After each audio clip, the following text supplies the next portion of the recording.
Okay, so just a quick overview. For some people, it's a repetition here, but essentially, I've done three companies with three totally different characteristics on many different parameters. So if you look at from technology standpoint, one was a semi company, the other was enterprise software, third one was a consumer play. My fundings were also quite different. The first one was angel funding, about $1 million or so. Second was, and kind of co-founders put in all the money. Um, then, then it was VC money. And the amount of funding, less than $1 million, 35 million, and about 10 million. And customers also, there isn't any similarities between the customers. One case it was PC manufacturers, other case it was kind of IT services, CIOs, etc. The Global 2000, and then entertainment companies. Products were different. The teams that I worked with were very different. So first company was all Chinese. 80% of the company was Chinese. It was only in the marketing and sales side that I had non-Chinese people. But if you look at the second company was half and half US and India. Last company was mostly Indian, mostly US. So in the first company, we never lost money because there wasn't much to lose. And when you are self-funded, you become extremely good at making money because it's just your whole mindset is very money focused. You know, you'll trade off explosive growth for organic growth. And sometimes it's good, sometimes it's not so good. With Selectica, we never made money, but we had a great IPO. And then with Dino, with Dino, with Dino, I think we were on our way, and you're going to see the story a little bit later. But we just kind of ran out of steam, ran out of money, and got into some real competitive stuff that was in one way my mistake, but there were other issues too. Okay, so I just wanted to summarize kind of the common things in these three companies, because all of them are entrepreneurial, and I was looking at what are the things that I do from one company to the next company, even though they are so different. What doesn't change, right? So the first one was being responsive to the market, listening to the consumer, listening to the customer who's going to buy. That never changes. I don't think you can have a startup that does not listen to the marketplace, does not listen to the consumer. But the key is to know who to listen to, because there are consumers that'll tell you go one way. There are CIOs that'll tell you to go one way. There are definitely industry analysts who'll ask you to do something or the other. But the key is to know who has that nugget that really tells you what's happening in the marketplace. That understanding that is really the whole key to being responsive to the market. Because if you listen to anybody and everybody, you're going to be confused. You won't even know what to do. But once you find the right person, and there's a name that Steve Blank gives that person, it's called an early evangelist. Once you find that person, now you're on the right track, and you can move very fast, because instead of doing market research and slow ways and analyzing data and so on, you get the answers. But it's just like getting the answers, cogging, right? I think the next one is also fundamentally make or break for a company, which is product development has to be fast.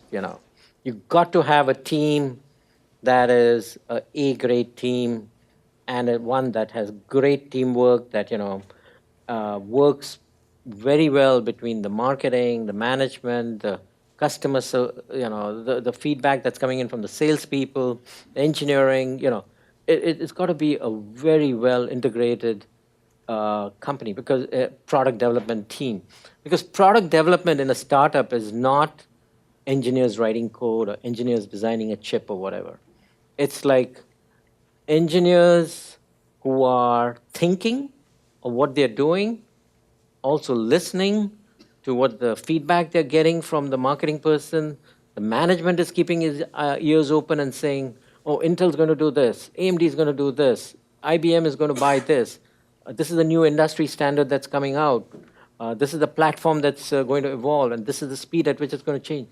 But having an engineering team that kind of works and can handle this kind of a dynamic environment where information is coming from every direction, and deliver things as required, that's what, in my opinion, is fast product development. And you're going to see how all of that works.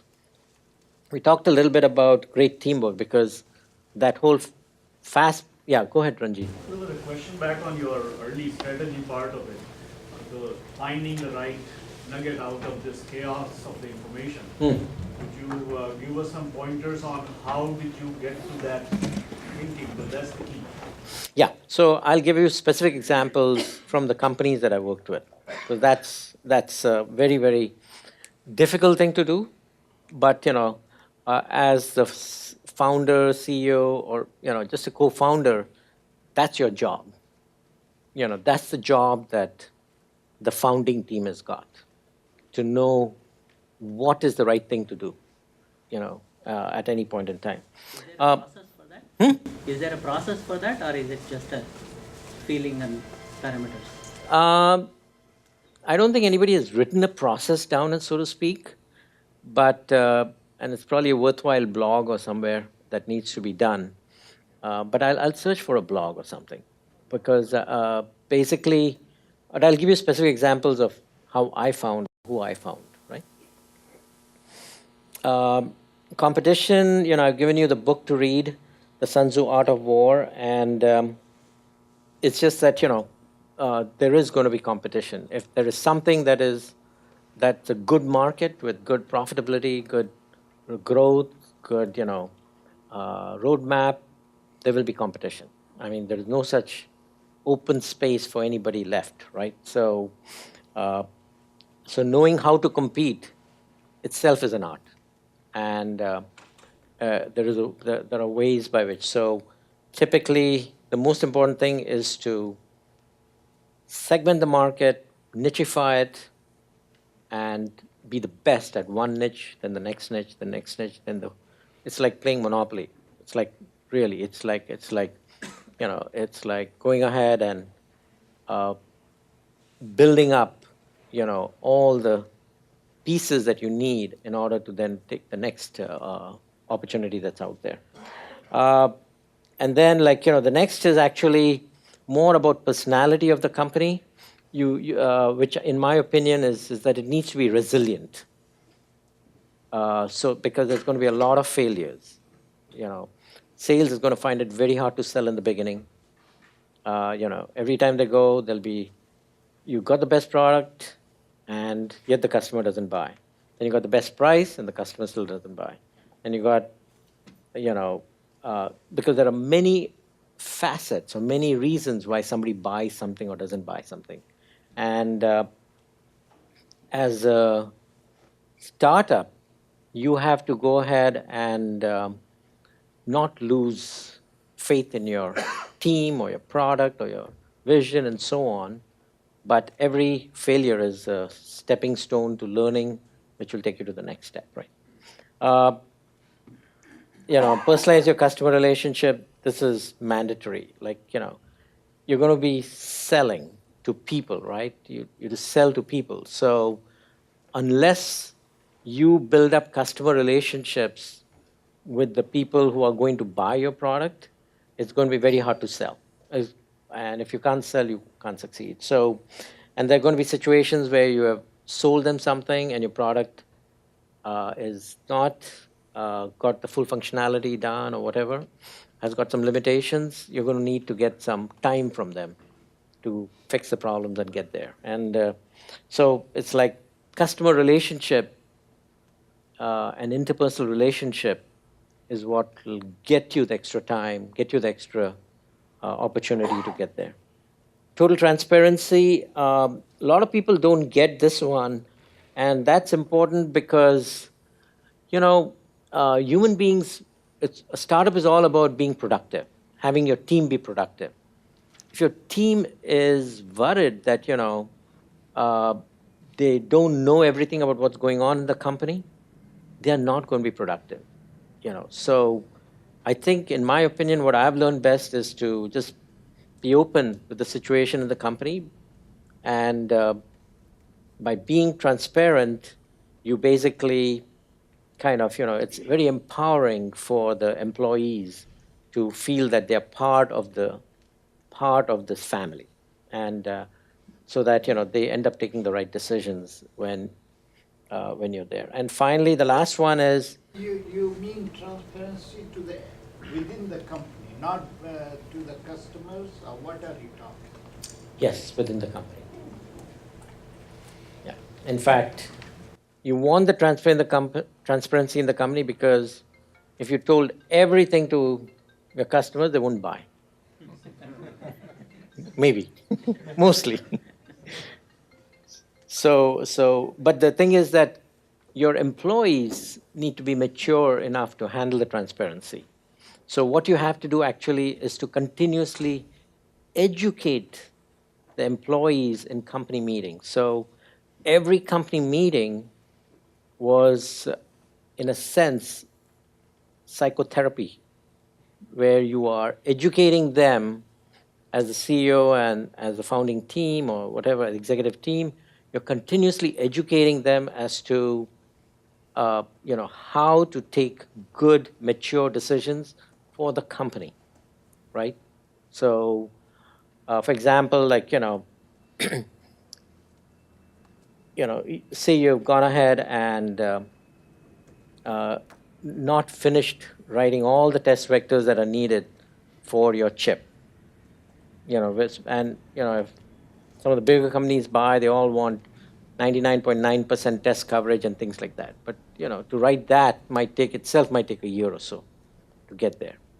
And so basically, like, if your test engineers just went ahead and blurted out the truth that the test coverage is only 62%, no big company is going to buy the product, because your chip is one of a motherboard, which is part of a PC, or computer or whatever, which might break, right? So the bug in that 38% that you're not testing might make the whole system fail. And the customer doesn't realize that, the chances of failure are like, 1 in a million with that extra 38% coverage. And if you're selling 1 million chips, yes, there'll be some failure rate. But somebody's just buying 500 chips, 1,000 chips, it's not that big a risk if you have only 62% test coverage. So, but if people just look at, if you go to a QA guy and tell him that at your customer place, and the test engineer says, I've got only 62% test coverage, you'll never get the order, right? Because the QA guy will not be authorized to let you ship the product to his company, because he's got to follow the process of the company. So the thing is that you and your salesperson and your marketing VP all know how to answer the question, right? All know how to convince, maybe not the QA guy, but to convince the CEO of that motherboard manufacturer or PC manufacturer that, I've got a roadmap to get to 99%. I'm committed to get to 99%. But the risk right now is not so much that you should not build your first 500,000 computers with this problem. Because the other benefits, the price benefit I'm giving you, the time to market advantage I'm giving you, et cetera, is more than worth it, right? So the business person at the company will make the right decision. But, so if your test engineer is not mature and doesn't understand what you're doing and why you're doing it, he can blow your company. He can destroy your deals, right? So nobody's saying that, you want to hide anything from the customer, but there's a question of who you talk and discuss where you are in your product development phase, right? Because the management can make trade-offs. The QA guy cannot make trade-offs, right? So you got to understand, how business approach to something can actually overcome technical problems. You guys get it? It's very subtle. A lot of people don't get this if you're an engineer, that, how can a businessman solve a technical limitation of a product? And this is how, a business people solve the technical limitation. You buy time, you provide a roadmap, you provide okay, 1,000 chips, 38%, what are the chances of you getting a bad chip? Like 0.001. If that thing happens, then I'm willing to pay, $1,000 to go ahead and have you swap out the motherboard or whatever. So you provide a business solution to cover a technical limitation. Right? So this is something that is very important as an entrepreneur to understand how to use business mindset to overcome technical limitations, right? Okay. Anyway, so total transparency, teaching the team to learn, all this is something that you have to do continuously. So during the weekly Friday evening, afternoon meetings or beer busts or whatever you have, which is your informal meeting, they're all an opportunity to educate your team in a way that'll make your company successful. In the early stages of the companies that you work with, what percentage of your time were you spending on more internal team building to basically empower the troops to go out to war versus external selling, raising money, customers, all that stuff? Yeah, I think in the early stages it's 7/24 and it's on demand. You're on demand. Whatever problems needs to be solved, you have to solve. 7/24. There is no, you can't say, vacation time, weekend time, whatever. And when money is needed, you got to have the foresight that this time money is going to be needed. You got to go and, see that problem doesn't happen. Then, you need sales. You got to see the sales problem. So you can't. You got to have that BMC live in your head.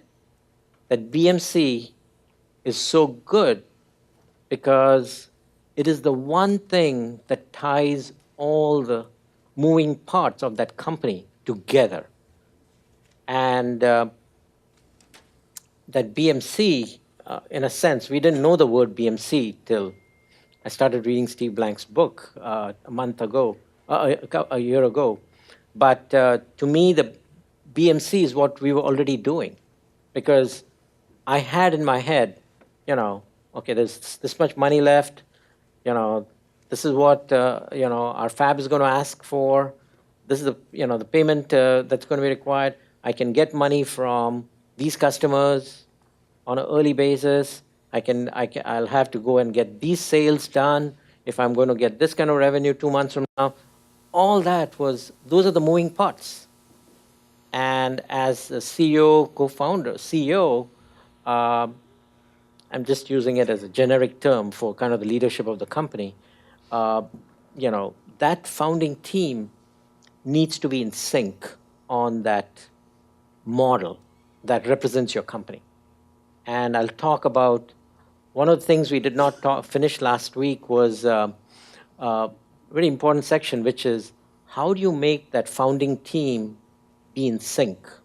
Because the founding team, as we said, is going to be an engineer, a marketing guy, a management guy, somebody else, another technology facet that's needed, etc.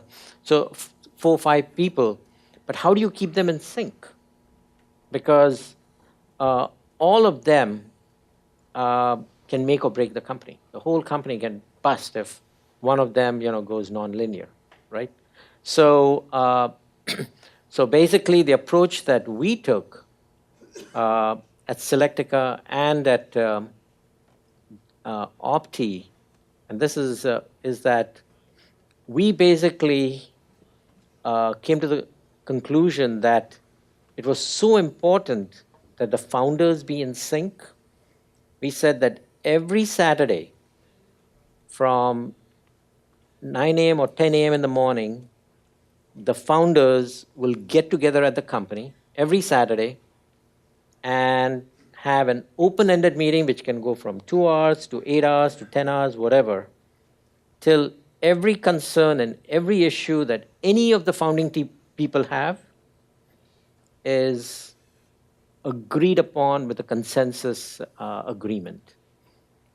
See, a lot of problems occur when the founders don't have enough time. Like some people are quite articulate. Other people, you're going to pull the problem out of them, right? So, but just if you solve the articulate person's problems, it's not enough. You've got to extract the problem out of the guys who are inarticulate, but still have problems but refuse to talk about it. You have to pull it out, get it on the table, get everybody to give their opinions or prejudices or whatever else, whatever the thoughts they have on that issue, and keep brainstorming it, discussing it on the whiteboard, looking at options, pros and cons, whatever it is, till you have a unified approach to addressing the issue. See, that is, and we did that for 4 or 5 years at Opti. Yeah, go ahead. Raj, from your experience, were there occasions where you couldn't arrive at consensus? That there will be times, right? No matter how hard you try, Sure. people don't see. So I was just wondering, if from your experience, how did you handle those conflicts? Yeah. So basically, we made the decision that no issue would not have a consensus decision. So it's agree to disagree, but it'll be still a consensus decision. And it's not shut. It's not a permanent decision. They are free to raise it the next Saturday, or the next Saturday, or whenever. They can keep raising it as long as they wanted, and there's no time limit to the discussion. And we just said these are the rules that we set because we decided that it was very important that the founders don't have any discord among them, because if the founders have discord, then the company becomes highly political and highly confused, and you're not working as one company against the enemy or the competition or to get the job done for the customer or whatever. You're not working as one entity. If the head is confused and fractured, then the body, which is the company, is also going to be completely disoriented. And in a sense, the reason why as a small company we succeeded against monsters, huge companies, is because, we were if there were 20 people, all 20 were marching in the same direction. If we were 100 people, all 100 were marching in the same direction against companies that had 500 employees or 100 salespeople versus, our 5 salespeople, and we would still win, right? So, and things like that. So basically, this is a very important technique that we developed and used to address the most difficult problems successfully at Selectica and Opti, and also at Dyno at some point. Okay, so in a nutshell, the approach that I used was, I used globalization as at the heart of my strategy. But let me come to this a little bit later, because we need to move on to kind of the role that marketing will play in your respective companies. you know. See, marketing is very interesting because it is the management process that binds everything together. You know, it does not sell or not directly selling. It doesn't actually design, but it's like the general manager who goes ahead and identifies what needs to be done, you know, figures out and anticipates where the industry is going, what the customer requirements are going to be, what technology developments are happening, and puts all of that together, and then figures out how to solve the customer's requirements, right? So it is a management process that is actually kind of the brains of the company. And it's actually, I would say, a very good stepping stone to people who want to move to general management and then, you know, president, CEO, et cetera, of a company, because they understand kind of the business of creating a profitable entity, right? They understand it's like even if you're a product manager of one product line inside Intel, which has got 100 products, you're like a little general manager because you understand everything about how to make that chip of yours a profitable little entity, business entity, right? So, and basically the marketing person works with these four parameters: the product, we all understand what the product is. Something that is not very well understood is pricing, because pricing is not about having the lowest price. It's not about, it's understanding how price can be used to maximize the short term, medium term, and long term profitability of the business, right? So price is actually a very dynamic factor. Sometimes you can optimize the short term. If the company is running out of cash, you better optimize for the short term. But you know, if you know,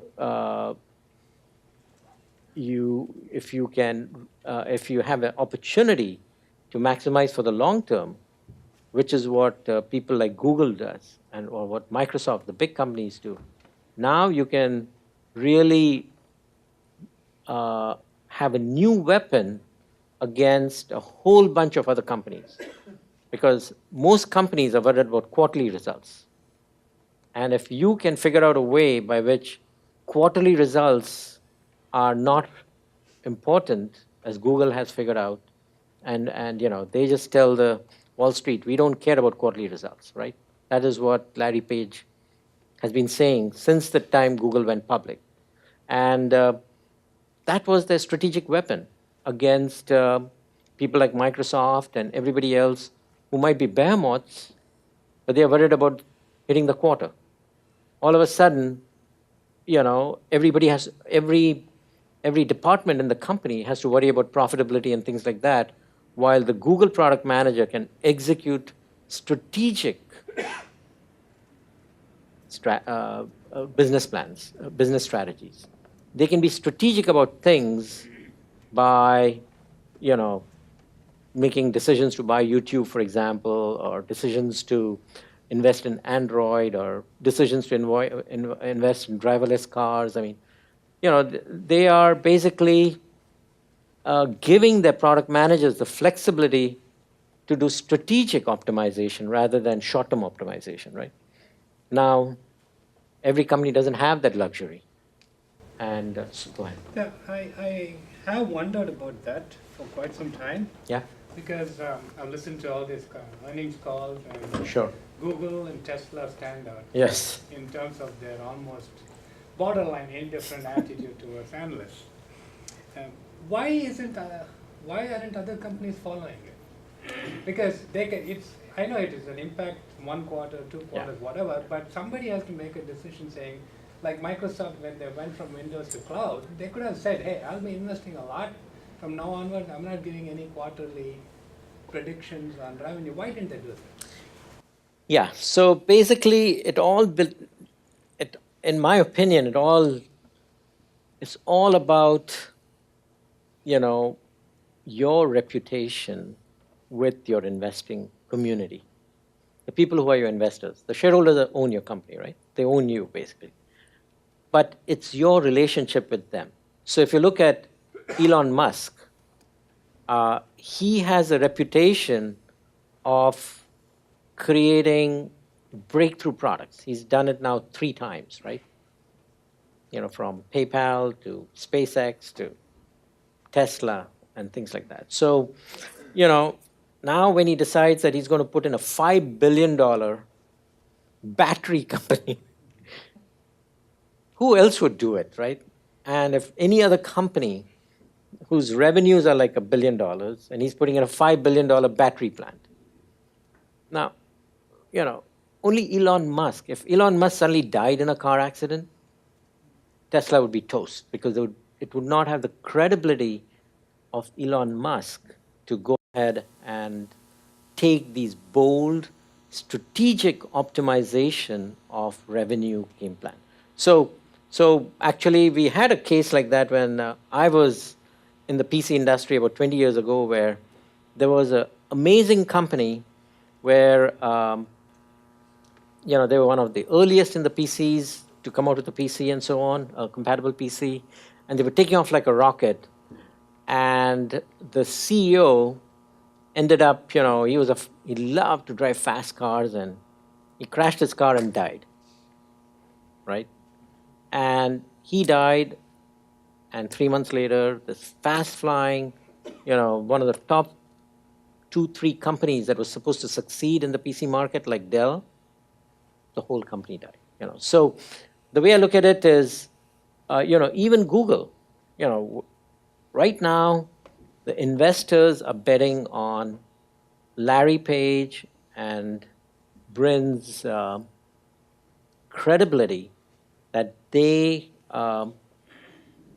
can strategically create more wealth than short-term optimization of quarter-to-quarter revenue and profits. So it is just, it's just that that they've succeeded in getting that credibility. Yeah. Raj, just to comment, I think you were saying the same thing. I think for a visionary founder, it's much easier to do what you're saying than for a professional Wall Street CEO. Every Yes. company that you see, Wall Street CEOs, they're trained to make Wall Street happy, whereas the visionary founders, they can make long-term bets because they made the best long-term bet when they started the company. Yes. So Jeff Bezos till today. Yeah, he's still getting away with it. He's getting away with it, right? Yeah, you're right on the money. That's exactly it. Anyway, so product pricing, we talked about the fact that, pricing is something that has to be really mastered, and it's more a skill and more an art than you can, of course, do a lot of analytics and so on, but really, as a startup, you don't have the tools and the data and the history to do analytics. So it becomes intuition as to how to price. And we'll talk about some of the pricing strategies that I took. Place is how you get the product out there. And even that is as an entrepreneur, you have full flexibility in all the 4 Ps. Remember, you can do what you want. You're the boss. You can decide how you want to define your product, which market you want to take it into, how you want to price it, short-term, volume discount, all kinds of decisions. It's up to you. There is no rules that were set by some top-down person or historically as to how something should be done. And then promotion, right? So how you get your product out there, all of that is in your hands, right? So that's a lot of things to master there. Just to be very clear about the difference between selling, marketing, and branding, I would strongly recommend that everybody read at least this one paper, which was, kind of the paper that kind of changed the industry, the marketing job almost. And it's called Marketing Myopia by this Harvard professor, Theodore Levitt. And basically, he showed that consumers don't buy on feature set. Previously, till 1960 till he wrote the paper, like Coca-Cola was regarded as just a soft drink, right? Uh, but if you look at it now, Coca-Cola appeals to your emotional state, right? If you look at cars, uh, Tesla doesn't talk about the technical features, only the technical features of the product. It talks about a lifestyle choice, right? And so the whole concept of marketing changed with his article on marketing myopia. And with branding, I think we've got in our backyard Apple. It's the greatest brand ever. And essentially, it comes with a lot of responsibility. And that's why, in my opinion, Tim Cook is finding it so hard to bring out new products. Because he is, in my opinion, paranoid about damaging the Apple brand by flooding in products that are not the same quality that the Apple brand stands for. For him, it's like, I might make $1 billion more if I introduce, phones with a curved screen or whatever. But, is it really Apple brand? Is the brand going to be damaged more by introducing something before its time or whatever? So Steve Jobs, in my opinion, could take the risk because he created the brand. So he understands the brand of Apple a lot better intuitively than somebody else like Tim Cook, who's now got to worry about, what is, who kind of forces the organization to develop products to meet the mythical standard of Apple brand. So it's a plus and a negative because when you have, if you look at Samsung, they don't care. They just introduce product after product after product, low and mid range, whatever. And, they just, a new product is done, launch it. Launch it in this market, that market, whatever. And while if you look at, and Google has kind of taken the same approach. They don't even launch products for 3 years, even though they're out in the marketplace, right? Gmail and all these products are still not launched products. They might have 100 million users, but Google has not launched them, right? So Google gave a completely different approach, and it doesn't mean that they don't care about quality. I think we all love Google, right? But on the other hand, they took the approach that they want instantaneous, direct market feedback every time for everything as soon as possible. They are not going to. They want to be an inventive, fast-moving company, and that's their positioning. And that's why,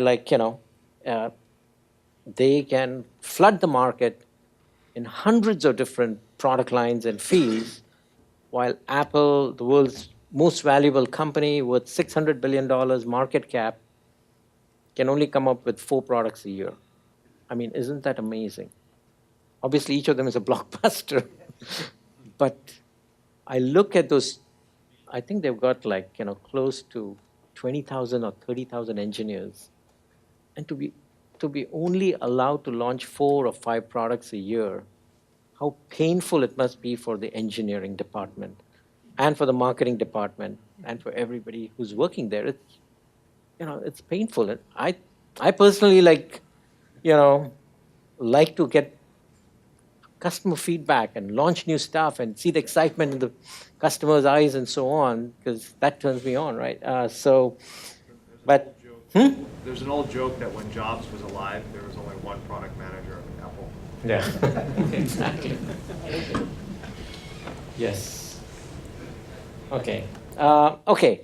Quickly now, we'll go into the marketing things, because I think this is interesting, because you're going to learn specific things that you can do as a marketing person that you may not have thought are possible to do, right? So here, we built the world's largest chipset company in 5 years. We really had less than $1 million. We were a semiconductor company. A semiconductor company, by the time if you ordered $5 million worth of wafers, you need $5 million. If you if you ship $5 million of chips to a customer, he'll pay you after typically 45 to 60 days. So you need cash flow.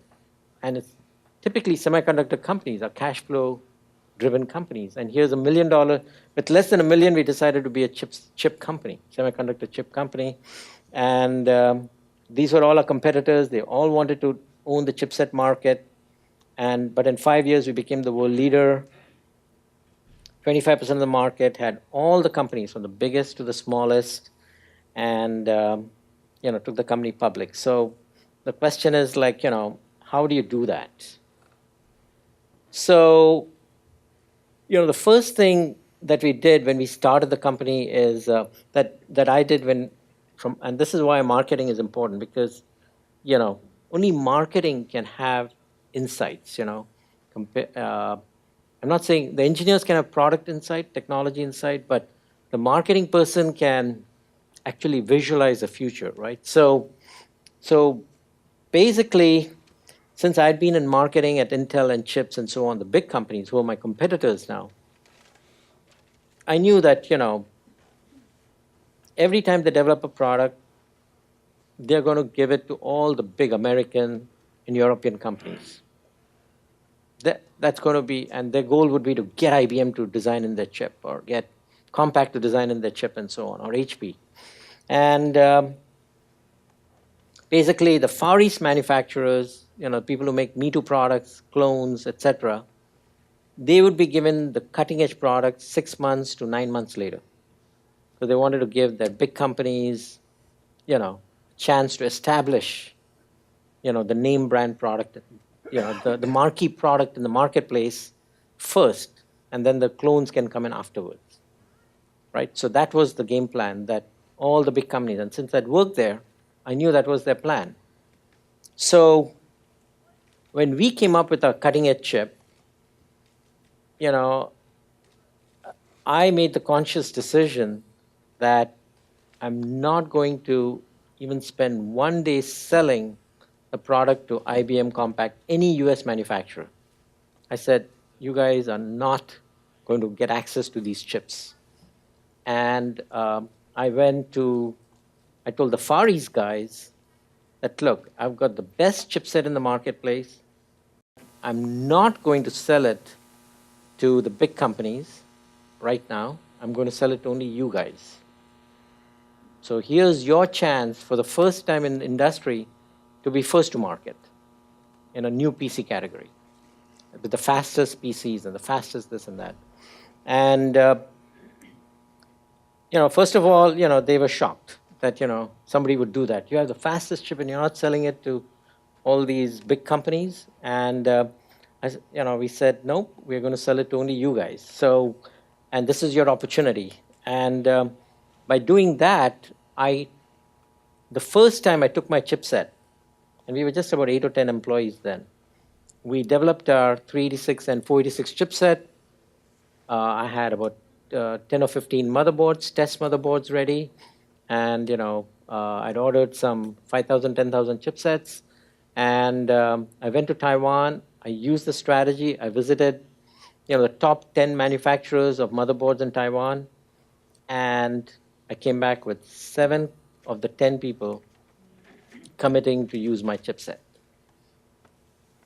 So it's probably the most successful sales trip ever, where here's a company that has got no sales force, no test engineers, nothing, just a demo board, and I booked 7 out of the 10.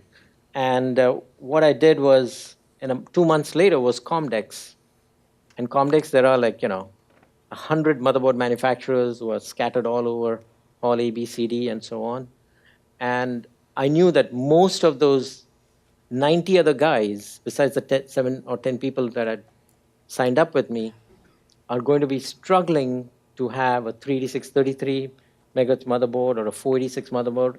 So what I did is I made, a no-branded 100 boards, and I just went to these companies at Comdex and I said, do you want to offer a 386, 33 megahertz motherboard or a 486 motherboard in your booth? Because everybody would like to have the latest and greatest product. And I said, but it's $5,000 and I only take cash. So, so, I mean, on the spot, I sold to 90, Comdex, Comdex people, exhibitors, boards for $5,000 each, right on the spot, cash. So we had a lot of money to go partying and gambling in the very first Comdex. But, the impact was crazy because essentially what happened is that at Comdex, all the resellers of PCs, from Kansas City and all these cities from all over the world, they come to Comdex to find, the motherboards and the PC on which they'll build their PCs.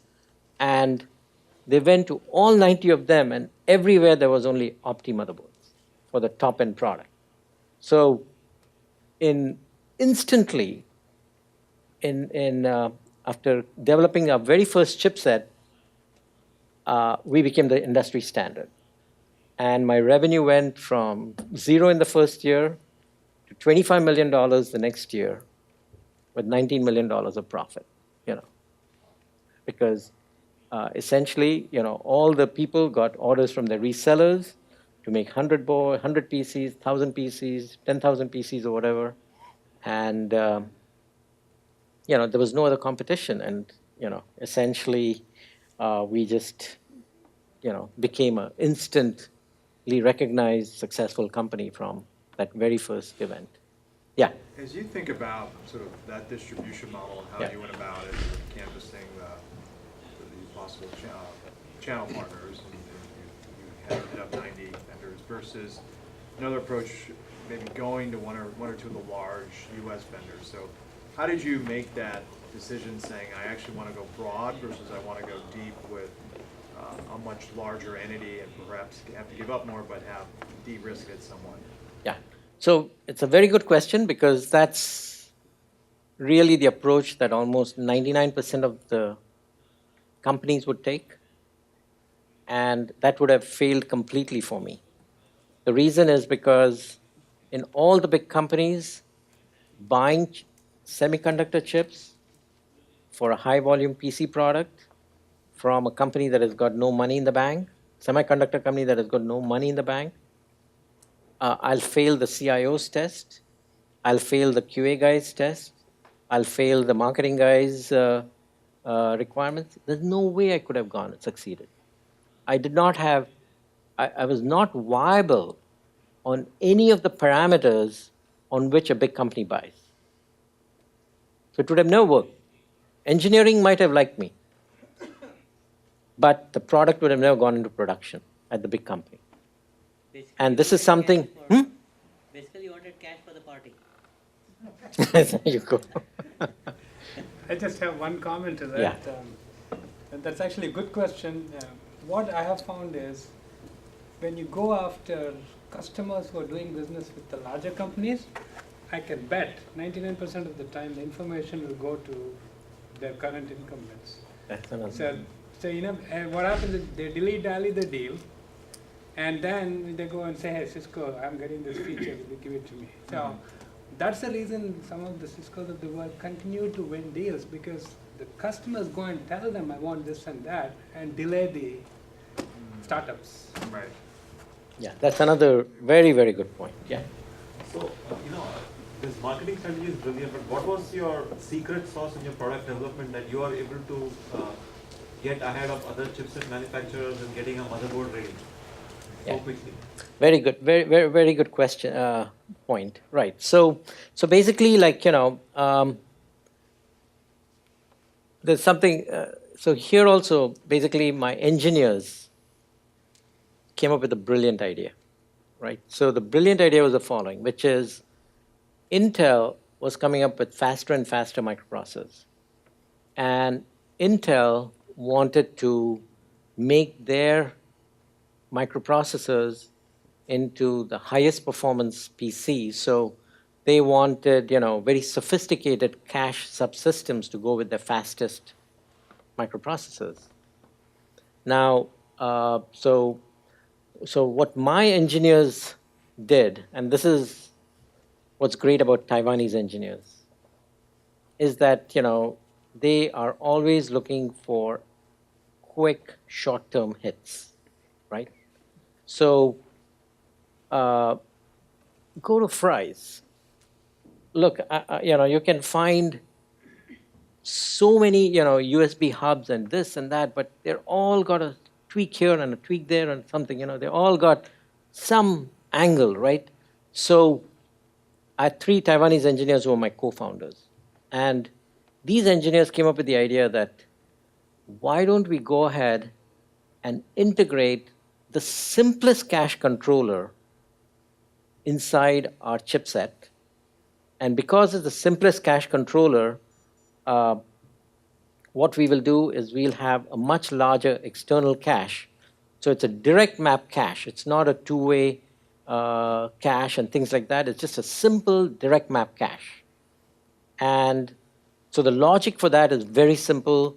And so what they did was, so while all our competition from Chipset Technologies, VLSI, Intel, WD, TiE, all of these big companies had big teams of 10, 20 engineers that they had hired from DEC and mainframe companies and so on to develop a sophisticated cache controller. My engineers with about 200 gates popped in a direct map cache controller, which for most applications automatically provided a 20 to 30% higher performance. So they basically engineered a very, not the optimum solution, but they engineered a solution that basically works. Again, that's another reason why a big company would not have taken me. Because a big company, even the engineering department is very sophisticated. It's full of all these PhDs and so on, right? And they would have said, oh, direct map cache controller. Oh. They'll say, if you do Excel with this kind of user experience and all that, it's going to be slow. While really for most benchmarks that we ran, direct map cache was way up there, right? So basically, the engineering team actually came up with a very easy, quick solution that gave me, something that was first to market, 80 to 90% as good as ultimately what the solution would be 9 months later, but they gave it to me right now. Right? So that's how I ended up getting an opportunity. But so this was my first launch, and essentially the launch really gave us a lot of benefits, right? We got branding, we got distribution, we got money in the bank, we had 20 million in the bank of cash, and just after the second year, we did not need funding again, ever, So, because the next year we had 65 million in revenue with $37 million in profit, and then we had 100 million revenue with another 30 million profit. So we were just flowing, money was just printing money right at that point, just printing money. And and you'll see how the money comes actually very soon. But then what I did was, after the first win, now you need to build on it, right? It's like I got my first win. Within 6 months, everybody figured out, all the competitors figured out our strategy. So now it was like, you're the one with the bullseye on your back, right? It was not Chips with the bullseye on the back, who had 80% of the market. It was Opti that was, taking all the profit and so on. So we had the bullseye on the back. So we had to continuously evolve our marketing in order to not lose the time to market approach that we made our success factor, right? So what we started doing is, yeah. So you mentioned basically you are the insurgent in the market, so to speak, right? That you decided not to sell to these big guys and go after the Far East guys who probably had never seen someone getting the brand new product selling to them. Exactly. So Did you or were you met with any skepticism, or like you're obviously new, and like who are these people and can we actually trust? And like how did you build that credibility that the product is actually something real and they should go for it? So Yeah, very, very good question, which is, credibility is the hardest thing for a startup. Especially, look, Indian guy selling to a Chinese guy, don't understand his language, don't understand his culture. I'm a vegetarian, I don't drink, I don't smoke. I'm so different from those Chinese guys, or the Hong Kong guys, or the Singapore, because I sold everywhere in the Far East. I sold to Korean companies, Taiwanese, Hong Kong, Singapore, and all these 5 countries. So, you know, uh, so the approach that I did was really to recognize that and figure out, like, how do I get them over their concerns, right?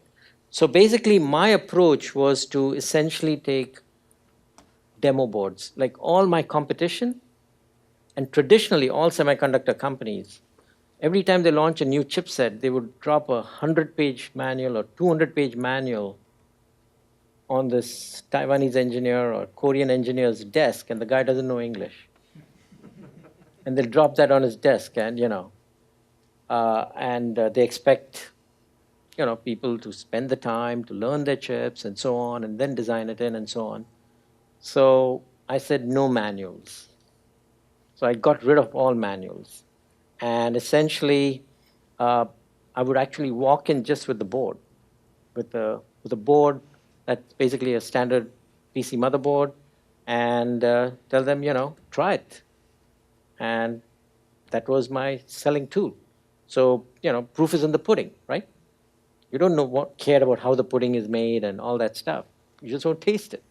Same thing here. So I sold using demos or demo products rather than technical manuals and things like that, right? So I changed the whole, and you'll see that what else I did after that, because essentially, we ended up changing the game so completely that it completely baffled Intel for about 5 years. Chips and Technologies actually went bust. Here's a company with $200 million in the bank.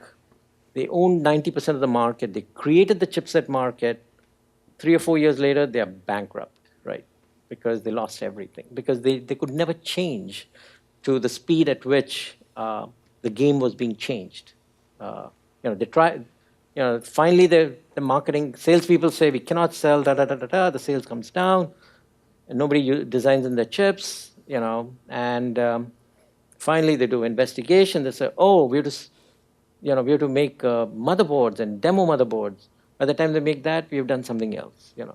So basically, they were completely blown out of the water because their marketing, sales, and business strategy could not evolve at the speed at which we were evolving. We were evolving the whole game. Yeah.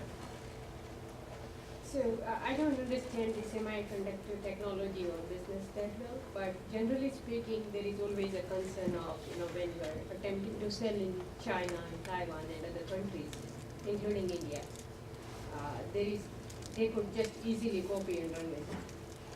So that's very, very good point. Yeah. So I don't know in your case was it technically feasible or not, but generally that's one of the concerns. It's you're raising an excellent point.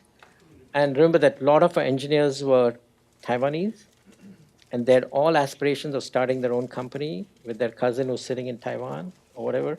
So, I mean, we had situations where we would release our chipset to our fab, and the same night, our entire database for our chipset was available everywhere in Taiwan.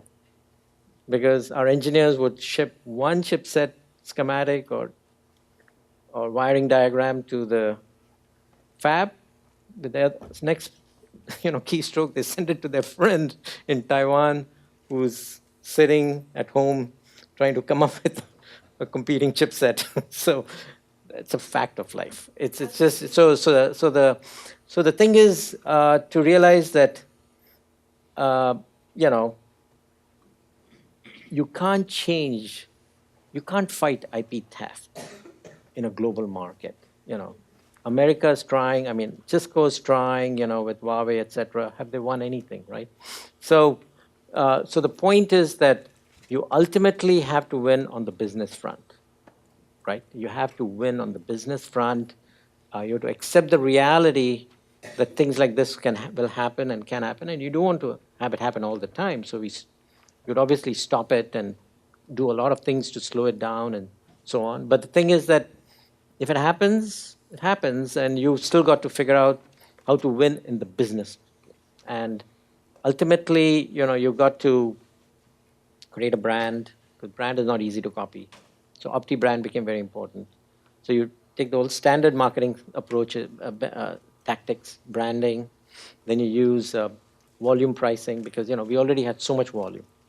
We had so many test engineers. We had so many relationships with resellers building up, so that the reseller would only buy Opti motherboards. So this guy buys, a no-name Taiwan chipset motherboard, basically, the reseller won't buy it. I mean, so basically you have to fight the battle,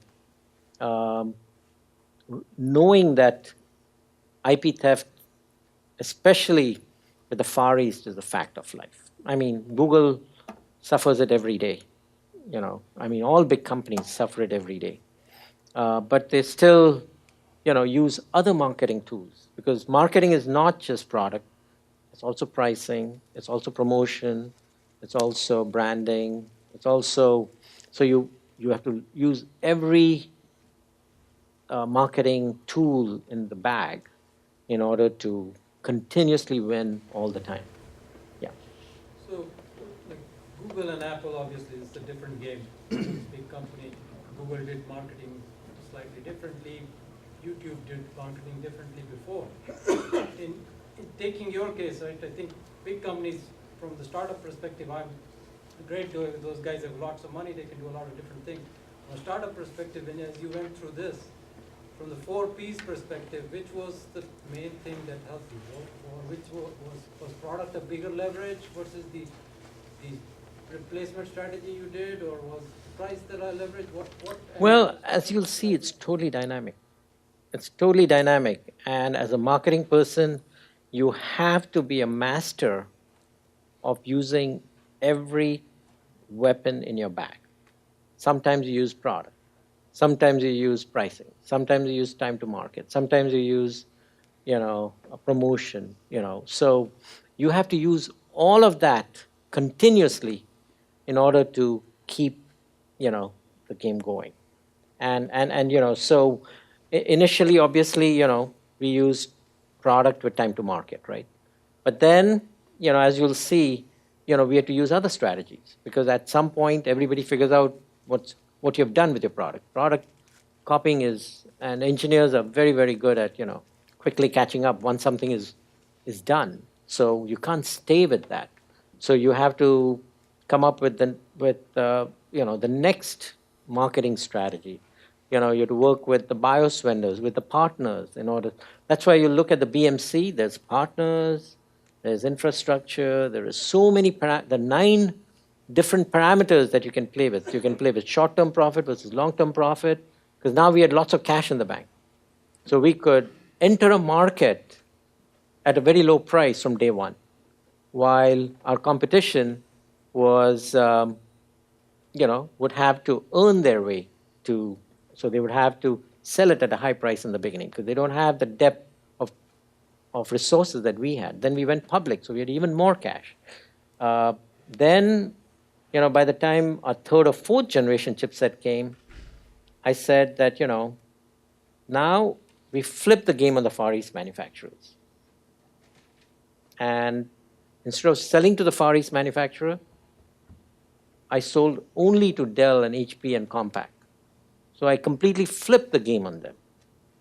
And, you play every game in the book because, if Far East manufacturers, some Far East manufacturers started using clone chips of Opti, I would stop supplying.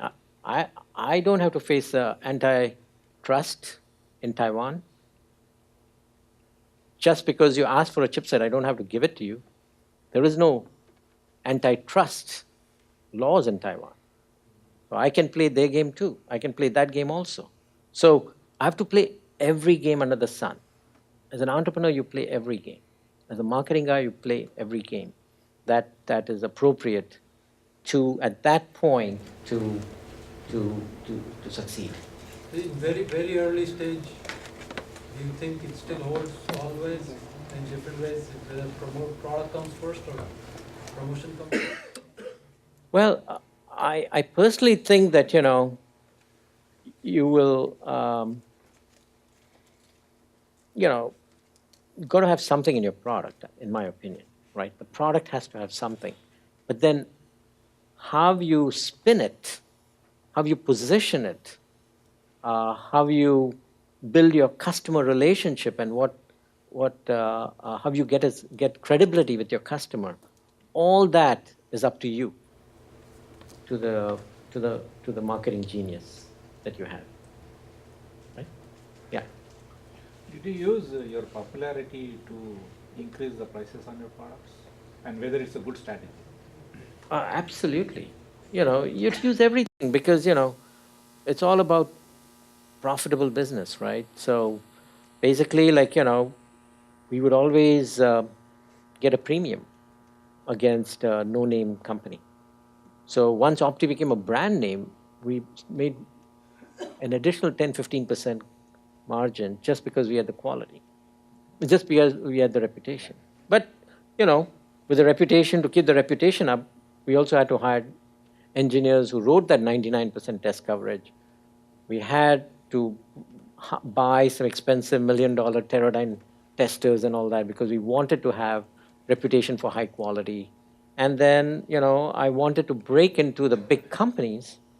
And that's why I used my money to invest in these $1 million testers and had a much bigger facility, manufacturing facility, to do incoming QA and all kinds of stuff. So, when you're building a company, there's no secret cows. But it's your job to make it work. It's your job to make the BMC work for you, right, at that point in time. And then,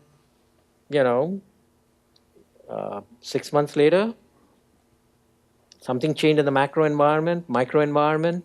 You got to make it work at that point in time. So you got to make your BMC, your business model, work for you at every point in time. Yeah. So in the beginning, when the product is not very sophisticated, you may have quality issues, and you did not have the right equipment to do the testing. So how did you get traction even with the forest manufacturers? Yeah, that's why it's a very, very good question. So basically, one reason not to provide those technical specs is because nothing to measure you against. On the other hand, what we started doing, but what we did was, we made the final product work better. So what we did is we went ahead and instead of giving customers a technical spec, I would give them a manufacturing package. I hired the best motherboard designers to design the product, build my prototypes here, put them through all kinds of testing here, and then wherever my chips had some deficiency, I put in the patches, additional capacitors, resistors, timing, whatever it is, or BIOS changes or whatever it is, so that as far as the customer is concerned, his product worked flawlessly, right? So it's not that, I ship him a buggy product, but I ship him a buggy chipset which has got fixes that makes everything work perfectly. So that's an acceptable solution too, right? So basically, if your software has a problem or your system has a problem, you can say that it does not meet the technical specs, so you do harakiri. You don't do that. You basically will find a solution so that it's still a perfect product. Whose child is not perfect? Tell me. So as far as your We are all perfect. But, you know, in only some people's eyes, right? Yeah. So as far as your clients were concerned, Yeah. it was a good quality. Of course, has to. Because if it doesn't work and consumers are returning back the PCs to the resellers, we'd be finished anyway, right? But essentially, you know, what would happen is that Intel and chips and others, VLSI, they would write a big spec of, you know, the guard banding, all the signals and all that stuff, plus minus 1 second, nanosecond, this thing, and so on. And test engineering would do that, and then they won't get any yield, and then, you know, they'll go through another fab, right, another cycle. And my approach was, if it misses it and the system has a problem, let's figure out how to solve it, maybe not at the chip level, but at the board level. There's nothing wrong with it. But that's because I didn't give the technical spec out. Now, yeah, go ahead. So you talked about, you know, in the newer versions, you flip the strategy, and instead of forest manufacturers, you chose Dell and HP and Intel and other guys. So part of the, you know, success of the whole company depends on all the relationships you build with clients, manufacturers, and the ecosystem you build around it, which you kind of, you know, chose to break. Did it? So that's a very, very good, insightful question. The important thing is to know who you're breaking your relationship with. Taiwanese customers, Taiwanese are opportunistic people. The customer himself is opportunistic.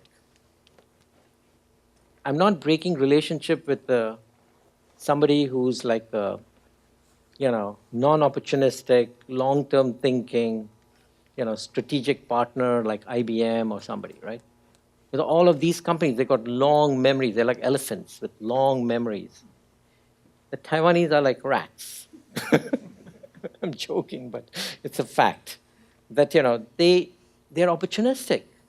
So they understand, you know, only short-term thinking. They forget the past very quickly. So, you know, even though, you know, if they found a cheaper chip than my chip, they'll drop me in a second also. So my customer himself is opportunistic. So, you know, it's not that, you know, he's saying that, okay, I broke a relationship. You know, and they get it too. It's like they're still my best friends. So no, it is. They are still my best friends. But the thing is that, you know, again, what I'm trying to say is that in business, you've got to know, you know, when to apply the rule. There is no sacred rule. The rule depends on the circumstances. Okay? Make sense? Yeah.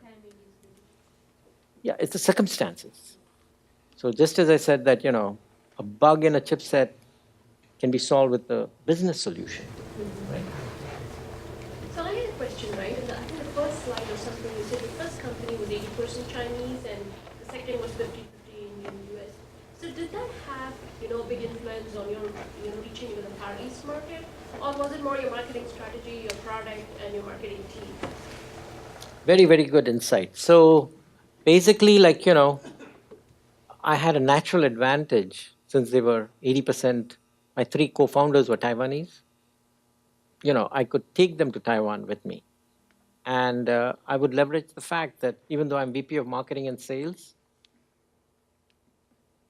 my customer was always trying to go around the VP of Marketing and Sales and talking directly to my Taiwanese co-founders because they might be from the same school, they might be related to each other, or they speak the same language, you know, they eat the same food, they get drunk together, you know, which I wouldn't. And but on the other hand, like, you know, remember I had my Saturday meetings where, you know,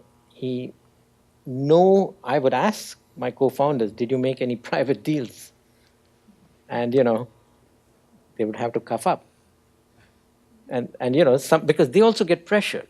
Remember, because you know, when there's a chip shortage, whoever gets a chip can make $50 per motherboard profit if they just get their hands on the chip during a shortage situation. And you know, in semiconductor business, it just goes back and forth between shortage and surplus, shortage and surplus.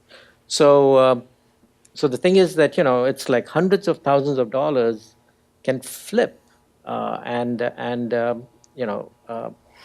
Essentially, but you know, if I'm running sales, worldwide sales, you know, unless I have that complete data and answers from all my co-founders, if they've been compromised or not, or they made commitments or not, and then we have to work out as a group how to handle this compromised situation, because he may have agreed to give it to one of his Taiwanese classmates' company, an extra supply of chips, which some other company won't get now.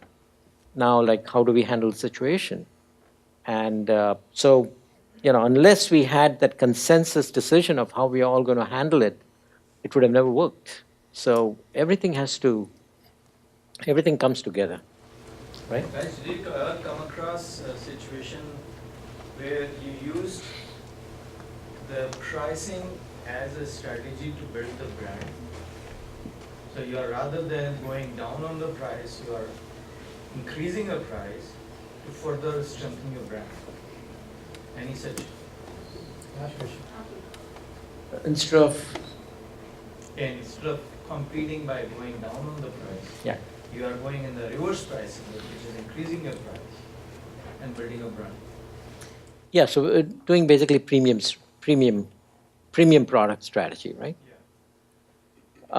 We did not do that at the chip company, Opti, but at Selectica we did it, right? At Selectica, you know, we basically, you know, had the world's best configurator, and, you know, we basically pretty much charged the sky once we got established, like $10 million license fees, and selling it only to IBM and GE and things like that. So yes, you can do it, and you know, we've done it.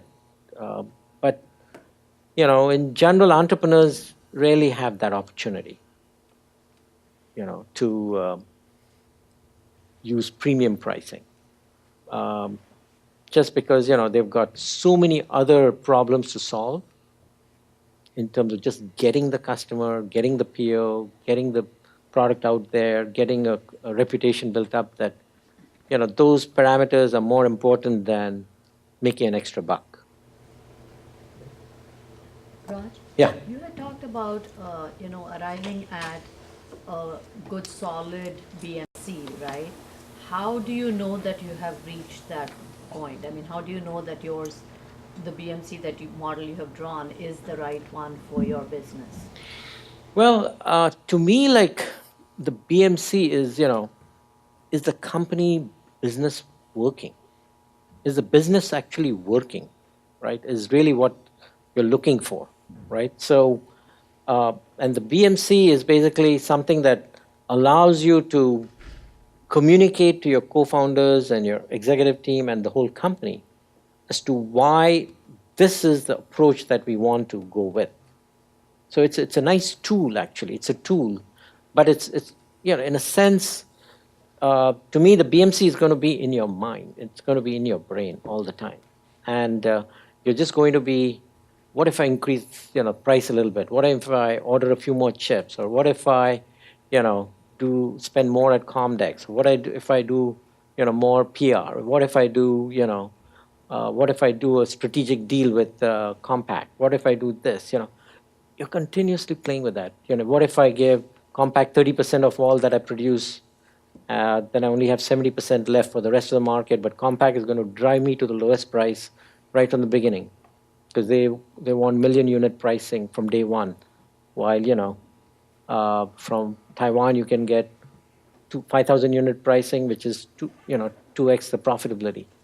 So there are so many decisions that are continuously what-ifing in your mind, but, you know, you use that to make your decision, but you also use that to communicate objectively why this is a rational decision that you're making. Convincing your inside company that your business decisions are rational is even more important than, trying to get the business outside. Because if the company doesn't buy into why the person who's leading the company is making these decisions, and they start second guessing, it all falls apart. It doesn't, and you see so many companies that fall apart because they just don't have confidence in what the CEO is doing, right? Even big, mature companies have that problem. Yes, in Brett? marketing, we do A/B testing or multivariate testing, right? Yeah. So do you recommend doing A/B testing in BMC? So let's say I have two different customer segments and I have two different BMCs. I don't know which one would work better for me.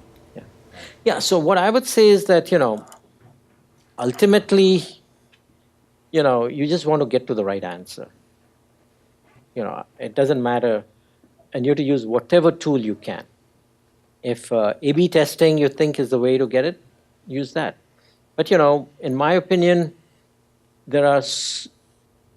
you should be familiar with all the tools you can in order to understand how to validate a hypothesis. As an entrepreneur, you'll have a lot of hypotheses. Oh, this thing should work, that thing should work, or whatever. But how to validate it most efficiently, most quickly, and with as much confidence as possible. That is your job. Your job is to, understand all the tools at hand. Sometimes it's like, the sales guy is saying this, the marketing guy is saying this, the VP of engineering is saying this, but I know I can call this person, and whatever he says has always worked out for me. You might have your one person in the whole industry who might be like a director of IT or director of engineering at Compaq or Qualcomm or whatever, that you completely trust, that the guy has his thumb on the pulse of the industry and everything. You make that final call and get the answer. So, the answer can come from anywhere. But the thing is that, you got to know all your tools of how to come to your answer. That's what it's all about. Yeah. It's also partly the culture of the company. I'm told there are meetings in Google, I've not worked at Google, where unless it is validated by data, no decision is accepted. So if you build a culture which is grounded on quantitative things, then all your decisions will have a quantitative rationale. Yeah. Now, on the other hand, Larry and Bryn make only intuitive decisions, right? Otherwise, how would you do all this great stuff that they've done? There's no data for any of the great stuff that they've done, in my opinion. So some of the startups, usually the ones with less cash in their hand, they are usually driven by money than strategy. Yep. For example, Totally. you could have had a strategy that I will sell only to forest manufacturers, and when you sell them and you have something unique and powerful, very well HP or Compaq would come to you or Intel that, hey, sell us your technology too, and we might have sold them too. So sometimes, these money-hungry startups who are just trying to get money to have a longer runway, they don't take strategic decisions, they don't negotiate right with VCs. So how do we avoid such pitfalls, because money is the bloodline of startups? Yeah. So I think, and you don't ever want to forget that money is the bloodline. Yeah, exactly. You never want to forget that, the number one driver of decisions in the company is money. And so many decisions, are strategically not the best decisions, but money is the reason why you did it. And you sometimes have to live with the consequences of that. And, the key is that, that I've found is that, at any point in time, there are many, it's a multi-solution problem. Running a business is a multi-solution, multivariate problem. So don't think that there's only one solution to any problem, to any problem, product problem, pricing problem, competition problem. There's not a one solution thing. There's many solutions. And, the beauty of starting an entrepreneurial organization and doing business is that, you are going to get a chance to try all these solutions and really become an expert at playing the game, right? Become a expert and professional at playing the game. And, that's going to make the difference between how your company does versus somebody else's company, right? So that's, but let's kind of continue on, otherwise we're going to be stuck on this slide. I think we've talked about almost all of this. I think the only thing I'd not talked about is money, because, we all talked about money. Because the biggest problem that we had with shipping any chips to American companies or European companies is that their accounts payable is between 30 to 60 days. And if you go to Olivetti, it's like 90 days or 120 days. Or Italy, forget it. Just forget it. Doing business in Italy. And India, you'll never get any money from India. So India, it's like infinite. No, you'll never get paid, including Reliance, because I've done business with Reliance. So Reliance will pay you only when they want the next shipment. Otherwise, if it's the last shipment, you'll never get paid for the last shipment. So just don't waste your time trying to collect. But the point is that you got to know the culture of who you're doing business with. You got to know the culture of who you're doing business with. So essentially, we all know that the Chinese had a very bad reputation of payments. Like all Far East companies and businessmen have a very terrible reputation with money payment. Right? It's just fact of life, right? There's nothing. I'm not being racist or anything. I'm just saying that's just a fact of life. And guess what? The Taiwan government recognized that. How brilliant is that? The Taiwan government realized that their own country's manufacturers have got no credibility for being honorable and credible in making payments. So the Taiwan government knew that, to make an iPhone or make a Android phone, the bill of material of this Android phone is probably around $300, right? Right? And most of that $300 comes as imported chips, right? The screen comes from Corning, the chip comes from ARM or from Samsung or wherever. $300 worth of BOM has to come from abroad, right? And even if one component doesn't come because people don't trust a manufacturer, you cannot make this $300 item on which the Taiwanese assembly cost is probably about $15 and his profit is another $15 or maybe $10. So to make $10 of profit, he's got to have about 50 companies who trust shipping 10,000 miles away to some company and sitting in a small factory, $300 worth of chips, $300 worth of components. You guys see the situation? You understand, to make $10 or $15 of profit, how much trust is required? And Taiwanese government realized that.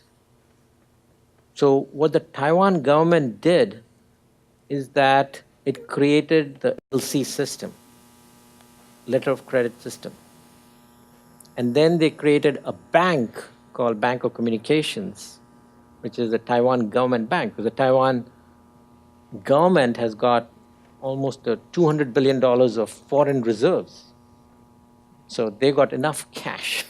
It's the only cash that is there in the country, and they got it all. The government has got it all. So they decided to use that cash to keep that manufacturing engine running. But to keep that manufacturing engine running and keep the assembly lines running, they had to get $300 per this. And if Taiwan makes, if any manufacturer makes 1 million phones per year, that's a $15 million profit, right? But for which he needs to import $300 million worth of component, the BOM, and then ship it out in 2 weeks after making it, to make $15 million of profit, which Taiwan government knows that no manufacturer is going to have that. You know, Acer might have it, but Acer might want to make 100 million units or 50 million units. So even Acer doesn't have the $50 billion that's needed to support, you know, because they're trying to participate in this worldwide supply chain of manufacturing. So basically, the Taiwan government has $200 billion of foreign reserves. So they decided to put it to action to help the manufacturing companies participate in the global supply chain of making phones and PCs and all the electronic gadgets that we see around here, right? All made in Taiwan stuff. So what they did is they created the LC system, where their bank of communications will go ahead and for importing foreign products against to assemble anything, the Bank of Communications gives an open LC to the manufacturer. And then the manufacturer can ship that letter of credit to the 50 companies that are going to ship the $300 million worth of components to Taiwan to make those million smartphones. And that LC, it comes in like a fax. Just comes in through the fax machine. The minute you get that LC, Taiwan government has set up Bank of Communication branches in all the major cities of the world. You can take that piece of paper, walk into that bank, even without shipping a single chip to Taiwan or a single screen to Taiwan. They'll cash out 85%. So before I even ship a single chip, I was getting 85% of my chip. And then the minute I ship it and I get a confirmation from the manufacturer that he received the chip, Bank of Communication will give me the remaining 15%. So you still ship your chip after? Huh? I was kidding. I said you still ship your chip after getting the 85%. Yeah, because it's good to sell it because he'll buy more next time. But the point is that, you know, because of that, guess what?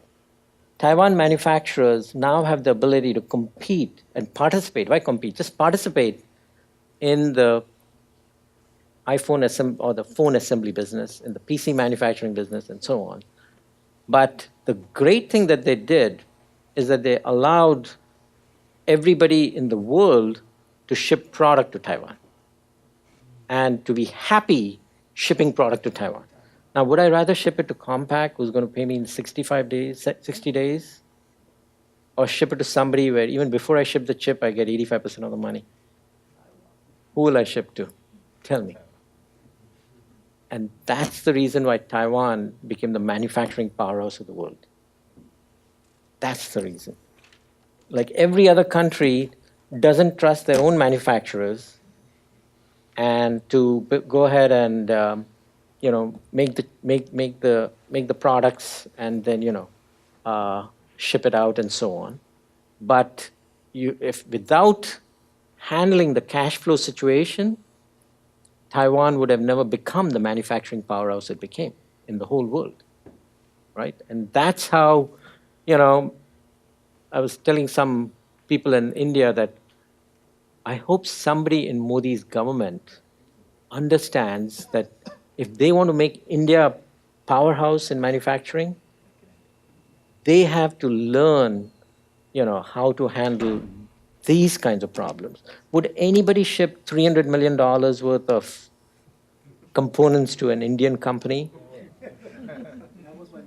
Would they be willing to ship $300 million where it's a $15 million profit at the end of the run in India? And so can India ever participate in the global supply chain for making any of these electronic goods? Can we be a manufacturing powerhouse ever? Right now, India is regarded as being the 146th most difficult country to do manufacturing business in the world. There are only 40 other countries behind us. What is our chance? Modi might change that. He has to change it. There's no hope otherwise, What's the collection efficiency of the Taiwanese government on the loans that they are giving out to these companies? What's the ratio that you have found? I can tell you that the fact that they have $200 billion of foreign reserves and it's growing, it must be fantastic. It must be fantastic. They take a very heavy collateral. Well, they have some other... No, the collateral is I'll break your legs. Very simple. The collateral is, no other collateral is needed. It's a small country. They know who you are. You ain't going anywhere. So it's like they can't disappear somewhere in India, So basically, they are in the manufacturing business. What are they going to do? They've got to, go and get the contracts from, Apple and all these US companies and go ahead and they did that in semiconductors. They did that in this thing, phones. They did that in disk drives. They did that in industry after industry, because once you've solved the financial cash flow situation, how complex is the manufacturing assembly technology to make this versus a disk drive or anything else, tape drive or radio or TV or whatever. It's the same thing. There is no, but the point is, it put all of Taiwan to work, right? Every woman, every girl, every guy, everybody's working. And they're working night and day, and they're doing, they're flying everywhere and doing business. So there are salespeople, sales business, marketing business, and then they can even start thinking of how to do vertical integration, backwards, forwards, horizontal integration, like all of these companies, like some of the companies that we were dealing with, like Asus. Asus was 3 or 4 engineers who had jumped out of Acer to just take a motherboard. They were one of our early customers, and they were very bright engineers. You know what the sales of Asus is today? Can anybody guess? 15 billion? 22 billion last year. 22 billion in revenue. And here's 3 or 4 Taiwanese guys who jumped out of Acer in 1980. 1991 or 92, when we were running Opti. They jumped out of Acer. And 20 years later, it's a $22 billion revenue company. You can imagine. And the same thing is true for so many other companies. They're not the exception, they're the rule, actually. So the point is that, you as an entrepreneur, you have to be like all our competitors were running around trying to get VC money. Here we got LC money. Which would you rather have, VC money or LC money? LC is better. It's business. You're getting branding at the same time. People are using your product at the same time. It's a repeatable phenomena. You don't have these people on your board. So many benefits to having LC money or business generating cash flow rather than, venture capitalists trying to fund your company. Yeah. Also, slide, you said you are doing marketing and sales at one point of time. At what point of time did you feel like that had to be separated out? Yeah, so, as time went on, I started hiring more salespeople, and then we attacked the US market and European market, and, so we had, it's just a part of growing. We had, to hundreds of employees we had, and, you just end up with organizations similar to it. But the main thing is that, we did all those 8 things that I talked about in the beginning, so that the company stayed fairly cohesive and together and so on for 4 or 5 years. And that's what allowed us to become a public company and grow and all that good stuff. Right? But yeah. So, having the payment in time or in advance is always a good thing. But what about, let's say I'm getting 10 times more business from Dell. I'll be okay with waiting for 60 days. Absolutely. And after the 3rd or 4th year, we bought the test machines, we hired the engineers, etc., to write the test things and did all the testing and so on, so that when we launched a new chipset, by the 4th year or so, it was easier to sell to Compaq and IBM and get, a 1 million unit order from day one, right? And that gives you branding too. And when Compaq uses your chips, the Far East will also use your chips at some point. They also have to use your chips. So you kind of, at some point, you cannot leave the big companies to your competition. So ultimately, you have to take that market also. But, because I became successful in the Far East, guess who called me one day? Michael Dell called me. And he said, what is this Opti chip, Nobody's buying my Dell computers anymore. We need to have, everybody is, all the motherboard manufacturers are coming and say that, we want to build Dell PCs with Opti chips, and what is this Opti chip anymore? So, when he called me, then, I said, okay, now I'll send a sales guy in. But it's easier to go in to these big companies when, the CEO invites you in, right? And, that's how we got Dell and then Compaq. And if Dell comes, obviously Compaq will come and IBM will come. So that's how we took the whole market, top to down, top to bottom, yeah. Anyway, so that's, basically an example of how you can use just a whole gamut of marketing tools and strategies. It can be, you can use money, you can use pricing, you can do positioning, you can do PR, you can do branding, you use every tool in order to, succeed in your marketplace. And, when you build a company over a few years, as you get momentum between the executive team and the people that you hire, that's what you're looking for. You're looking for marketing people that are comfortable with, all the ways to play the game. They should understand technology. They can't be a pure PR person. They can't be a pure branding person. They can't be a pure, collateral person. They cannot be. So you'll get a lot of specialists. But, you cannot take a specialist and make him your VP of marketing. Otherwise, he's going to kill your company.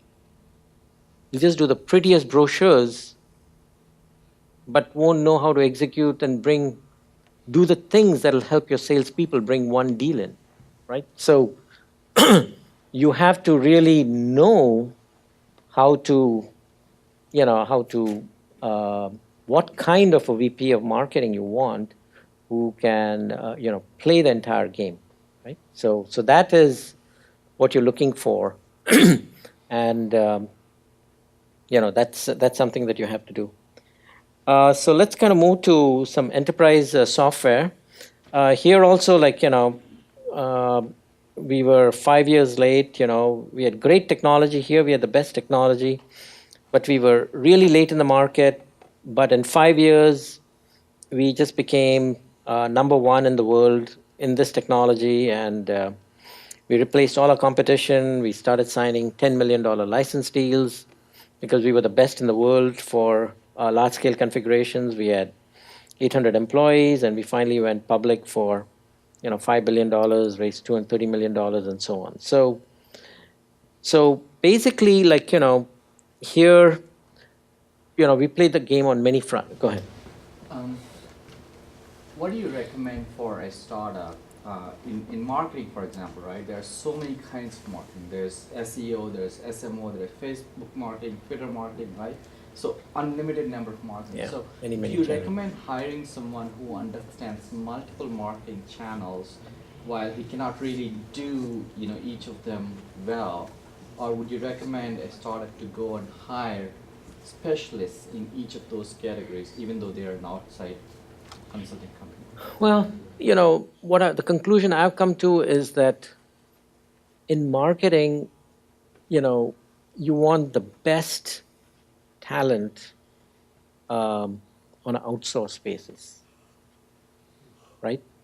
Because if you're very lucky, you might find a VP of marketing that knows it all and is like the guru and so on, and he's your co-founder and so on. And if that happens, wonderful, that's great. But for most people, that's not going to happen. So for most people, it's better for you as the CEO to understand, what you're looking for, and then find on an outsourced basis the best talent for everything, right? So because in today's world, that's the beauty of it. You can get the best talent on outsourced basis for pretty much every marketing thing that you want to get done. Like, we use 99 Designs, right? And in 99 Designs, you can find the best graphics artist who's good for your specific product type, right? For your category. But if you thought that, you're a marketing guy, and you do want to, because with marketing, in my opinion, you don't get multiple shots.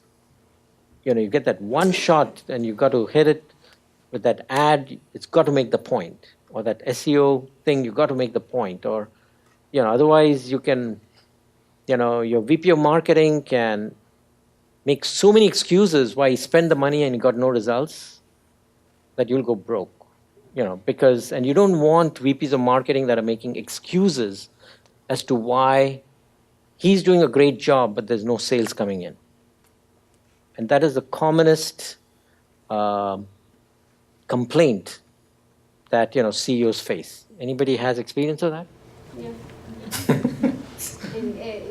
Especially in bigger companies, there is so much blame game.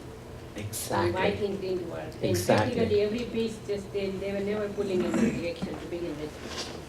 What happens is that there is no real insight as to the connection between marketing and sales. Marketing and the order. There's no connection. There's no insight. So the marketing guy thinks that, he needs to create a certain brand, red color shows emotion for the product or whatever. But that may not bring in the order for the sales guy. It's a waste. So he'll color everything red. The building will be red, the station will be red, the business cards will be red, everything, But, he doesn't get a single order in. And, he'll have 1,000. In marketing, you can justify anything. Because nobody else is supposed to understand what, customer sensitivity is and the importance of, emotional connection and all that. It's a very qualitative thing. So there's so many bullshit artists there, in my opinion. Too much marketing is full of, like salespeople, poor guys get caught, In 3 months, the order doesn't come in. He can say he's the greatest sales guy, but his numbers, if he doesn't bring in the numbers, he's toast. Marketing guys are very hard to catch. So as you look at marketing and particularly early stage, sort of what are some maybe 3 KPIs that you put in place to at least have a dashboard of am I marketing guys performing what they're supposed to do in terms of generating leads for my sales guys to go close? Yeah, so if I were you guys, I would put my marketing guy on the road. For the first few months after hiring him, I don't want him sitting in the office trying to imagine how to do marketing for your product and trying to understand the features of the product and read analyst reports and all that. I don't want him to do any of that stuff. I want to hire a person with 5-10 years of good reputation, no matter, as a marketing person, and then put him on the road, seeing real customers, real competition, real hands-on feeling. And that's what marketing guys hate to do. That's why they became marketing rather than sales. And you're saying that, no, I want you on the road for 2 months. But that's where he's going to get that real on-the-ground understanding of what business you are in and what business your product is supposed to win, right? So, and then once he's grounded, then he's got 10 years of talent and Harvard MBA and all that good stuff to be able to apply. So people, before they get grounded in your business, they want to tell you about, how to market your product. And that's what, I think is the strategic mistake that a lot of people get blown away by those Harvard MBAs, especially, founders, CEOs, entrepreneurs. They treat them like he's going to solve all their problems, and they just get so screwed. Yeah. Yeah. I have a what an MBA, but that shouldn't dissuade you from accepting my comments. I want to. That's a great question you asked, and I had a personal experience having done all kinds of marketing and product management at Cisco, Juniper, a couple other startups, HP, etc. Startup versus mature company is very different. If for a startup, you need a marketing person who is well grounded in principles. This is a myth, right? All these techniques are different ways, but they are not fundamentally changing the principles you might learn in class or read in Philip Kotler or read in that paper. Yeah. So there are certain things that the people coming from a bigger company don't know. Right? I knew SEO, but I had never done it. Right? So the first 2 days I blew away $500 with Google AdWords. But it was worth it, I learned. Right? I cut my losses right there. So you may know the theory, but there's a big gulf between knowing and doing, and there's even a book called Knowing, Doing Gap. So for startup, you need a marketing person who has no ego. You won't believe, my wife chided me for one of my stints in a startup because I had a big team and all that in my other companies, right? I go to the startup, I'm assembling the demo station, right? I'm carrying it to the VMworld show. It's not easy. You had teams doing it, right? You were doing interviews on TV, this and that, suddenly you're doing. You need to hire a person who's willing to roll up the sleeves and do it. And when the banner was set up, not a single engineer helped, even though it was a startup, because the engineering people felt they had to meet their milestones. So you have to do all kinds of things. Second, you need a founding team that understands the principles. So I gave comments within my first week, but those were really grounded in principles like be focused. Right? They were trying to go to Japan without having one in US or Europe. Right? To me, that's a no-no. You don't need to study your customers for 3 months to make that comment, because you have to localize the software, your channel is different, your partner is different. So some principles carry over, Yep. but the techniques, all the tweeting, then all the social media marketing, mature companies, they don't carry over to the smaller companies. Then the third comment I would make for your company is, you need a marketing person who is curious about technology and is willing to play with your product. Otherwise, the marketing techniques they'll give is wrong. And for me, the other lesson was the marketing, the product in the startup, which was Elastic Box and cloud orchestration, going from B2B to developers was a big change for me. The language was different. Nobody believes your messaging. It's all treated as BS, right? You have to go to the Java, Node.js, MongoDB, all these language vocabulary, everything changed. So don't hire someone who has done B2B marketing if you're going after developers, and vice versa also. And the last comment, and then I'll stop, is you need a founding team that is willing to listen. What I found, Raj, was the founders were so much used to making the decisions between themselves that they never brought in seasoned people that they so-called hired into the inside circle, which is why I left and started my own company. I was never part of the inside company making decisions which are so strategic for the company that you then reach a point where you say that, hey, all the fundamentals are violated, so I'll leave. So don't let that happen. How do you find, that person or persons who can really guide your company, right? And, that's, and it's more of an art rather than a science. I don't think there's much of a business process by which you can find it, but, you can find these people. So I'll tell you, how I found it for some of my companies. So if you look at Dino, we were kind of late to the market, and we tried, doing all kinds of different online video streaming. It's a big opportunity and a lot of huge market, but it's a very difficult market to make a business in because there's YouTube there with who's taken over one chunk of the marketplace. One big swath of the marketplace. There are a lot of existing suppliers in the marketplace that companies in the marketplace that had taken over other chunks of the marketplace. So, we kept on trying different things. We said, okay, how about Justin TV thing? And so, kind of thing where individuals broadcast their things or games or whatever, and then we did not see too much traction there. Then we tried something else, and finally.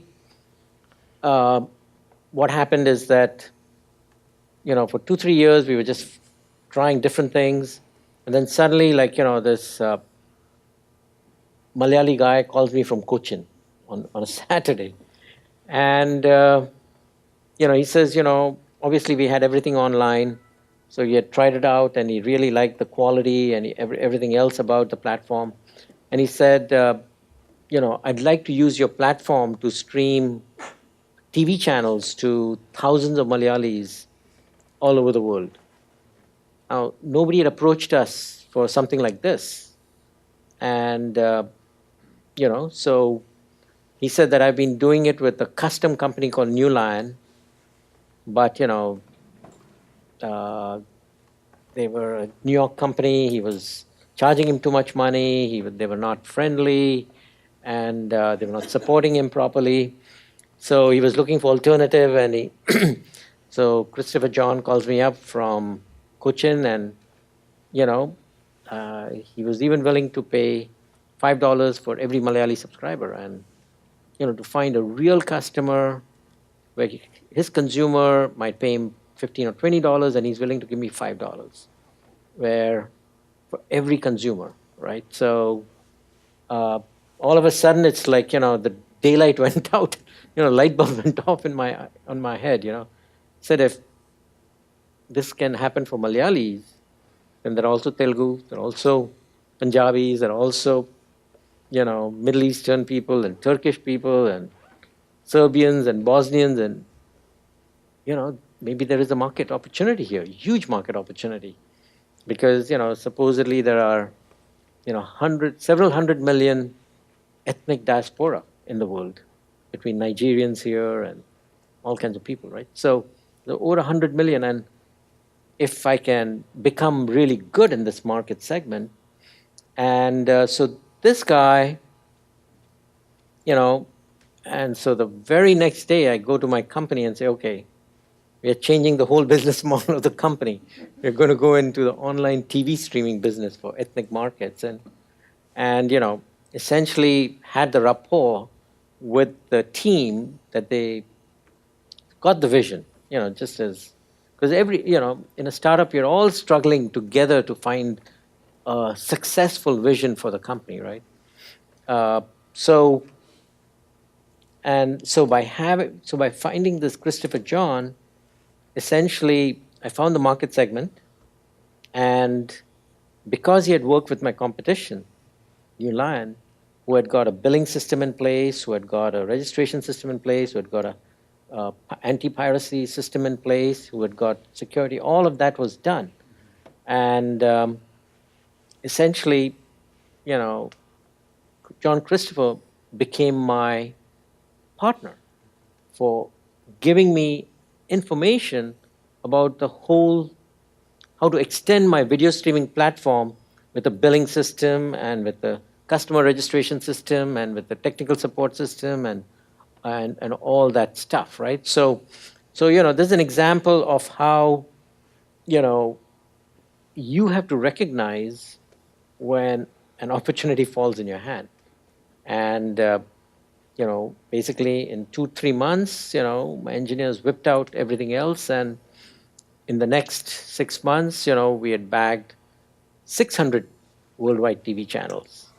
And we were really ramping up our business, and we're struggling for revenue. We were already beginning to hit $50,000-$100,000 a month on revenue, with the streaming. So the thing is that it's one example where a customer can actually become the person who kind of gives you all the information you need in order to build the total solution that you can then expand to all the other markets, expand it to the whole market. So that's one example. For Selectica, just to give you an example, we had the best configuration engine, but we could not find any takers for our configuration engine. And finally, knocked the doors on Siemens, right here. And when Siemens had that entire space, what is that street? But yeah, they had that entire space here. Huh? Ironside, exactly. He's an old guy like me. So old Ironsides, exactly. That entire strip was Siemens. And so I knocked the door, and there's this 65-year-old German CIO, gruff, guy with a thick German accent. And, I told him that, we have the world's best configurator because, I had this PhD from Xerox PARC who had designed this AI-based configurator. So he said, okay, come in, show it to me. And after showing it to him, he was impressed with the configurator, but he said, I'll never give you the business. I said, why? This is the best configurator. Nobody's got a better configurator. He said that, this configurator, to use this configurator, I'm going to need programmers to model my switches and routers and everything else in order to feed it into the configurator. I don't have programmers to do that kind of stuff. So I said, what do you need? I said, there needs to be something called a model builder. And a model builder will allow you to go ahead and set up the parameters, and automatically it'll generate all the information needed for the configurator to crunch. And so basically I said, in three months, we'll come back with a model builder. And so I came to the company and said, okay, we are not going to be focused on developing the configurator anymore. I want all you engineers to work on getting the model builder done, because without it, it doesn't matter if you have the best configurator, you cannot sell. So 90 days later, our engineers, great fast product development team, and we had whipped out a model builder and took it to the German guy who was not expecting me to call him back in 90 days. And I said, look, I have a model builder. And so showed him the model builder and everything. He said, I'm still not going to buy your product. I said, why not? So he said that, this configurator that you have, you think it's going to work by itself? He said it's got to integrate into my ERP system and my accounting system and everything else. I'm not going to have a configurator that is standing by itself, it all has to feed back and forth automatically. So I said, can you give me the spec and all that and all that? So he gave me all of that stuff, but I said, okay, I'll come back in 90 days. But it's great when you have the full spec as to how to integrate into SAP and his all the systems that he has at Siemens. So give us all the specs, took it to the engineers.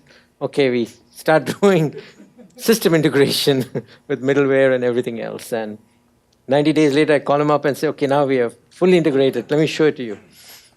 And so we showed it to him, and he said, no, there's no way. Okay, it works, but I'm not going to give you the business. So when he said that, now it's getting too late, I've got to make up my mind, and I'm going to go ahead and give the business to your competitor, Calico. So he gave $1 million order to Calico. I said, but can you tell me why? I said, you wouldn't buy my system. I did integrate it into backend systems. I did a model builder. I've got the best configurator. Why won't you give me, he says, okay. He says, I've got no time, so I've got to give it to Calico. So I said, but can you tell me, what else do you need? So he says that, a configurator is supposed to be used by sales guys. It should be easy to use. I cannot have something that is so technical that I need an apps engineer to go with every sales guy to sit down and enter everything that's needed in this thing, right? So I said, okay, can you give me the spec of what a good sales type interface is and what kind of reports he wants and all that stuff? So he gave me all of that. Even though he's giving the order to Calico for $1 million, he's willing to give me all the information. And so he gave me all the information, and I told my engineers, okay, now we are going to make it easy to use and generate easy reports and everything. Because look, this is priceless information, right? Because I'm getting a full-fledged, configurator finally done, which is integrated into ERP systems, as a model builder, has a reporting system, has an easy-to-use interface, and it's got the best configurator on top of that, right? So we went ahead and put in all the reporting system and said, look, we've done it all, so let me show it to you. So he said, okay, come on in. So we gave him all the demos and everything, and he really liked it, but he said, I've already given the order to Calico, your competition. So I said, do you mind if I just look at the Calico system once so that I can, and he says, no, I've signed NDAs. I cannot let you play with it. So I said, okay, I'll just look at it when your engineer is, using it. So I'm not going to touch the Calico system. So your NDA is not violated. People looking is okay, right? So basically, I took my CTO and I took my apps engineer, and three of us sat down, and then we told the apps engineer, put in all these parameters. And we knew these were difficult conditions, and we knew that, we were one of the few configurators that could handle it, and it obviously fell on its face. And we said, do this. And in quick hour and a half, I had 6 fatal problems identified in my competition's configurator, Calico's configurator. So guess what? In less than 12 months, I had taken just raw technology, looking for a solution, to a finished solution with every functionality, and I knew the 6 fatal bugs in my biggest competitor's product. And this Calico had Cisco as a customer, had Siemens as a customer, with everybody as a customer. And I knew the 6 fatal bugs in that product. So, and these opportunities keep coming, right? So the next opportunity that came was at GE Systems, Medical Systems in Milwaukee, where they build these, $10 million MRI systems and all that. So they needed a configurator. So, by this time, we had not called on any customer because I said, what's the point of calling on customers when we have we've got limitations that's not going to let us sell the product even if we have the best configurator. So we had not been in the marketplace for close to 12 months plus. But then this opportunity with GE Medical comes along for another multi-million-dollar deal, right? So we walk in, and they say, okay, can you do a pilot? So they looked at all our specs. We filled up the MRP, ERP, or the RFP, etc. And we had a great product, and now we had everything, so we could answer all the questions properly. And obviously, we made it to the final two, so Calico and Selectica. And Calico was overconfident, right? They said, oh, we have won Siemens, we've got a reference from the CIO, we've got, Selectica has not won a single deal, we've got Cisco, we've got Dell, we've got all these customers. And so basically they walked in and they did the pilot, which was okay. So their stuff did work for pilots and all that. We did the pilot. Ours also worked really well. And then the CIO calls up and says, okay, I'm going to give the deal to your competition, Calico, because, yeah, both of you can solve the problem, but, they've got references from Cisco, they've got a reference from Dell, they've got a reference from Siemens, and, who do you have a reference from? And so I said, look, pilots are quite easy to do. You've seen how we've done a pilot. We've done a beautiful pilot. But, your real problem is not going to be solved by the pilot. It's going to be solved when your people use the configurator in the real world. And in the real world, you have to solve these kinds of configuration problems. And why don't you test the competitor's configurator with these 6 situations? Obviously, it fell on its face because those were not easy configuration problems to solve. Configuration technology is quite, tough stuff. And, so basically, that's when we won our first multi-million-dollar deal, right?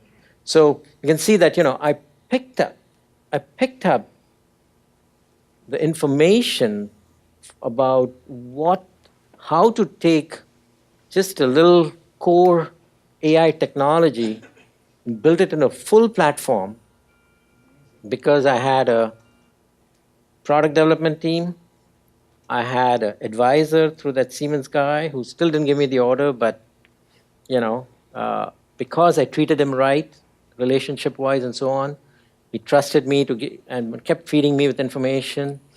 He gave me access to the competitor. And after that, what I did was, after we won the GE deal, I brought my entire sales team, because my sales team had not won a single deal. Because, the competition was killing them every time because of references or inability to integrate with SAP or Oracle or whatever. And this, every which easy to a model builder, whatever it is. And I brought the entire Salesforce together in the company, and I said, look, we won, this is the case study, all these reasons. The product is finally finished. This is the reason we won, and these are the problems with the competitor. And if we ever lose to the competition, to Calico, then it's not the product, but it's you. And I'm going to fire you on the spot. That's basically what I told them. That, you lose only if you're a bad sales guy. Because I'm giving you the world's best product with a reference win at GE and so on. And guess what? After that, we never lost a deal to Calico. And Calico actually went broke after raising $100 million in their IPO in 2 years. They went broke. But they did not win a single deal after that. And then took on Trilogy, knocked them out. And that's how we got a $5 billion valuation. The $5 billion valuation didn't just happen. It really required us to go ahead and execute how to build an enterprise app. And most small companies have the engineers who can do everything, but they don't have access to the information that will help them do everything. And that's the job of marketing and the CEO or whoever, basically the marketing CEO, whatever, to get that information that is exactly the right thing for the customer to execute on. Yeah. The question I have is, right, listening to all the things that you've been saying, more than the technology itself, I think this has a lot to do with the negotiation skills, right? To get the CIO to talk, get him to, let you look at the competitor's product and all of that. So are there any specific negotiation skills that it was a lot about influencing this guy from what I'm seeing, I may be wrong, but that's what I got from all the things you were saying. So are there anything specific in terms of personal relationships, in terms of negotiation that might help somebody, kind of cut the deal?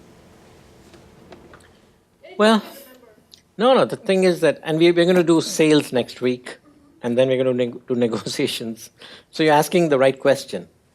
Because ultimately, you've got to get the information to build your product or your company or your marketing strategy or your sales strategy or your financing or whatever by getting stuff out of people. By reading blogs, you're not going to get it. You need the blogs to give you general information, but the nuggets are not there. The nuggets that will allow you to, having the 50-page or 100-page spec on, SAP ERP integration that's required for, router configurators or the user interface for billing and other systems and so on, reporting systems. They are not there. Nobody writes them. You have to get it from, somebody. And, you're going to have to see, when you're in a particular business, they're there, right? If Siemens has the reporting systems for their sales guys and so on, then so does Cisco, so does every router company or equipment company have it. But you need to build the relationship with the right people that they will share the information with you. First of all, you got to know what you want, but then you got to execute the strategy to get it. And that's all based on personal relationship building and credibility, all that stuff. Raj, Yeah. our thought was given to bring such a customer, a potential customer, I know there's a conflict of interest if he's a Sure. customer, to bring on the board or make him an advisor or give some kind of incentive? Absolutely. You got it 100% right. So, I don't know where this stuff. So, what I would say is that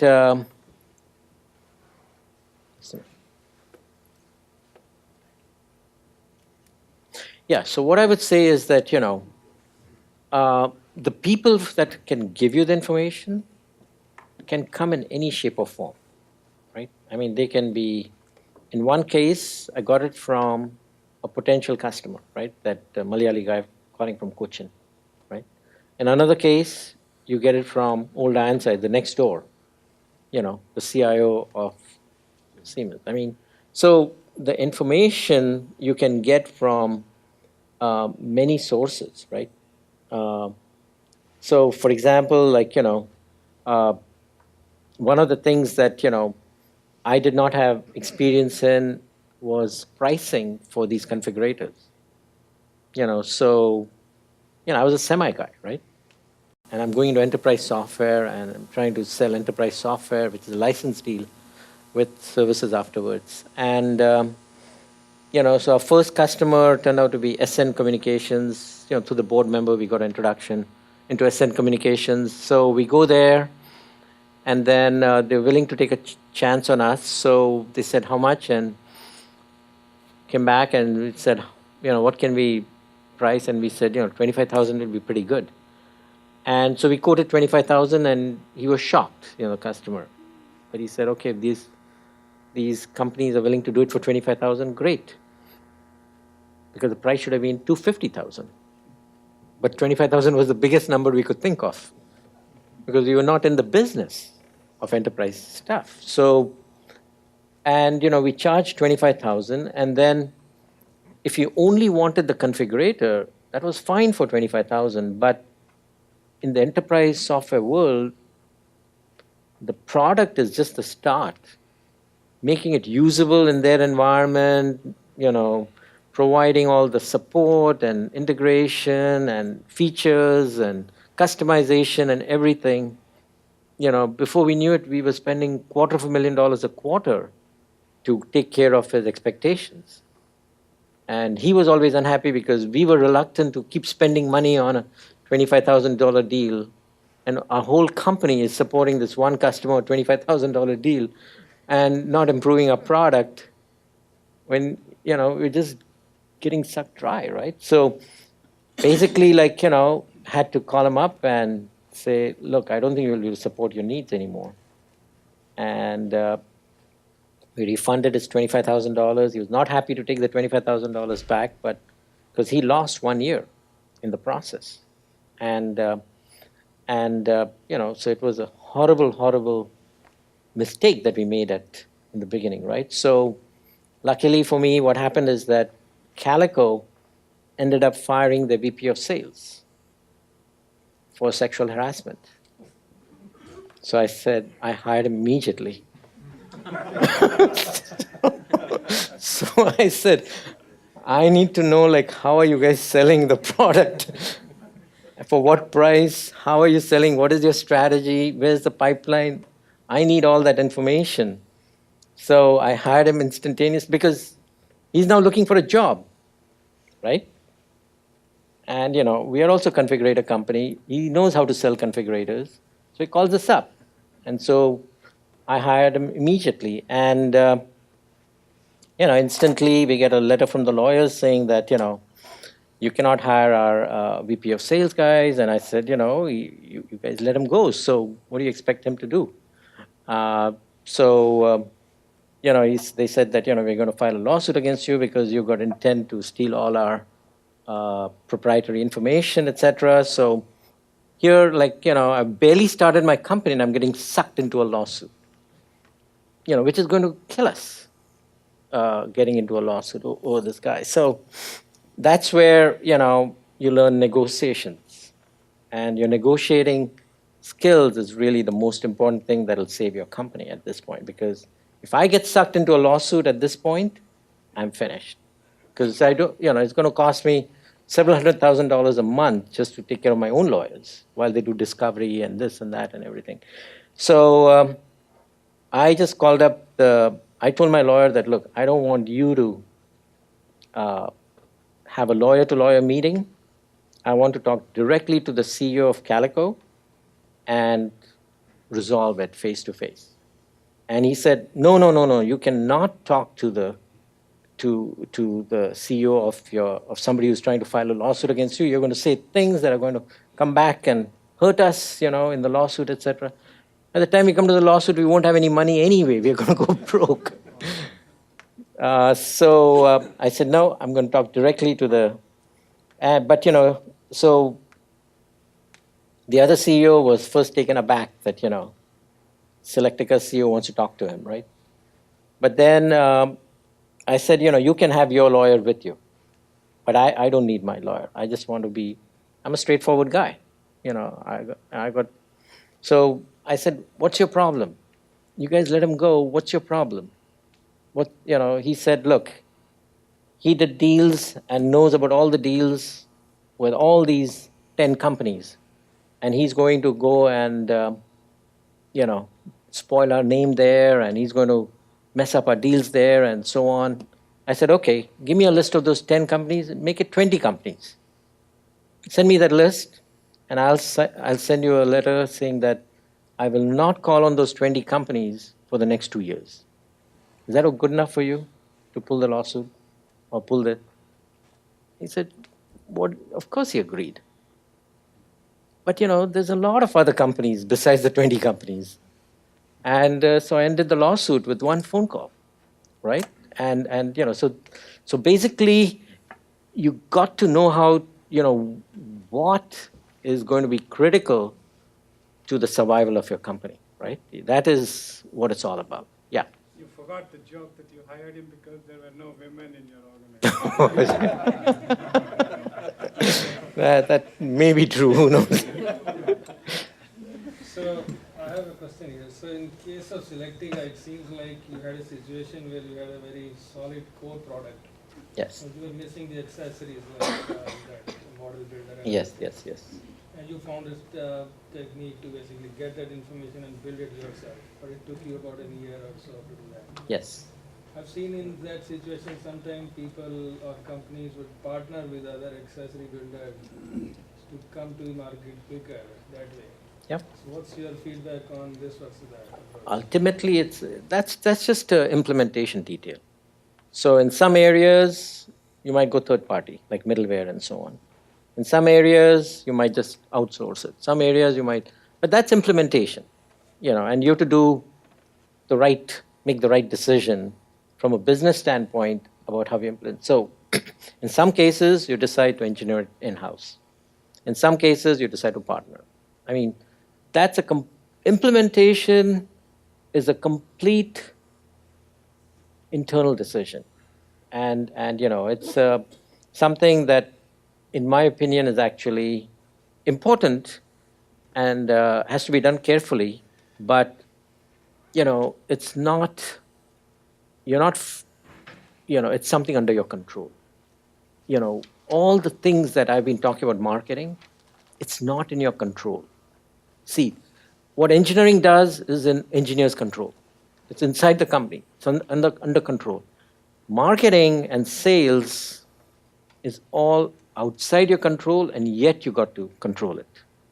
So that is what makes life a little bit more. The main thing was to get that information. And then whether you do it in-house or make partnership is a secondary decision. Yeah, and we obviously have to do it right? If sometimes you can spend the money to license it. Sometimes you have to do it yourself and do it over stages because it becomes a IP situation for you. So there are so many considerations related to, everything that you do in the company, right? Implementation, there are decisions, options, and you got to know how to take the right decisions. Yeah. So on the pricing side, what are the key points we have to consider, especially for the software products? I mean, you made a mistake, okay, and then finally you got the good pricing guy, strategy guy. So what are the key points? Yeah, so basically, let's talk about enterprise software, which is a big ticket item, right? And it's got a big license model. And so the key here is, first of all, you got a decision to make about your company. Are you a license company or are you a services company? Right, that's the first decision you make. It's a license company, then you got to charge maximum for the license and, keep the services component to something that, can be outsourced away or can be partnered away or something like that, right? Sometimes you take responsibility, sometimes you let Accenture or Infosys or somebody else do it, right? So, but if you're a services company, you want to try and figure out how to give the product away to get the services business, right? So you really have those kinds of options that you can play with. But in general, what happens is that in enterprise software in particular, it's all relationship selling. It's all relationship selling. There was a time when, $25,000 was too big a number for us. Just to finish that story with that VP of sales guys, he looked at he said, you got to charge at least $250,000. And you won't believe it, in 3 months, he brought in 3 deals worth 300,000 plus each deal. In 3 months, same product, 300,000 plus. All of a sudden, we were off and running. We were off and running in 3 months. So if you For enterprise sales, you have to find the right guy. I could hire other salespeople who don't have sexual harassment case against them, and they would come back with nothing. Now, what do I want? Who should I hire? The guy who can go and bring in the business, right? And, I have to obviously manage him. And 18 months later, I had to let him go for some other reason. but we had grown past him, right? Yeah. Raj. Yeah. Yeah. So all that is great in terms of what legacy software versus license versus services, but in today's world of cloud, where everything is as a service, how do these lessons translate into today's tomorrow world?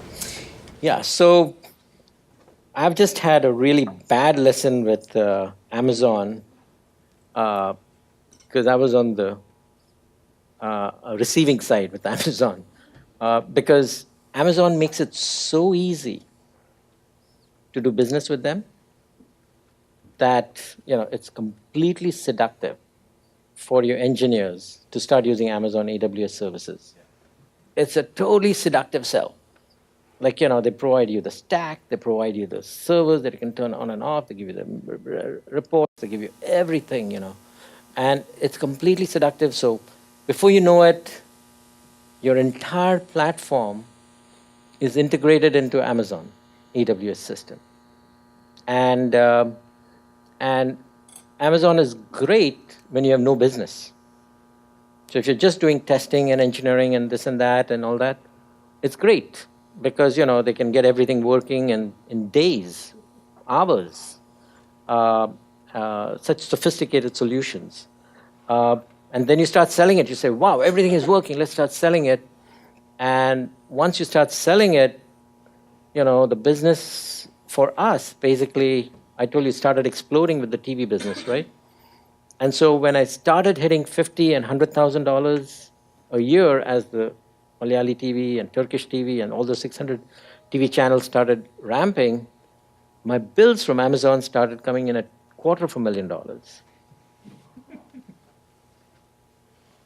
Because, they don't believe in giving you any benefits, and we basically, instead of being happy, we basically got destroyed because essentially you can't stop your business anymore because it's already left the station and it's ramping, right? Your customers are doing their selling and your cost is just going through the roof.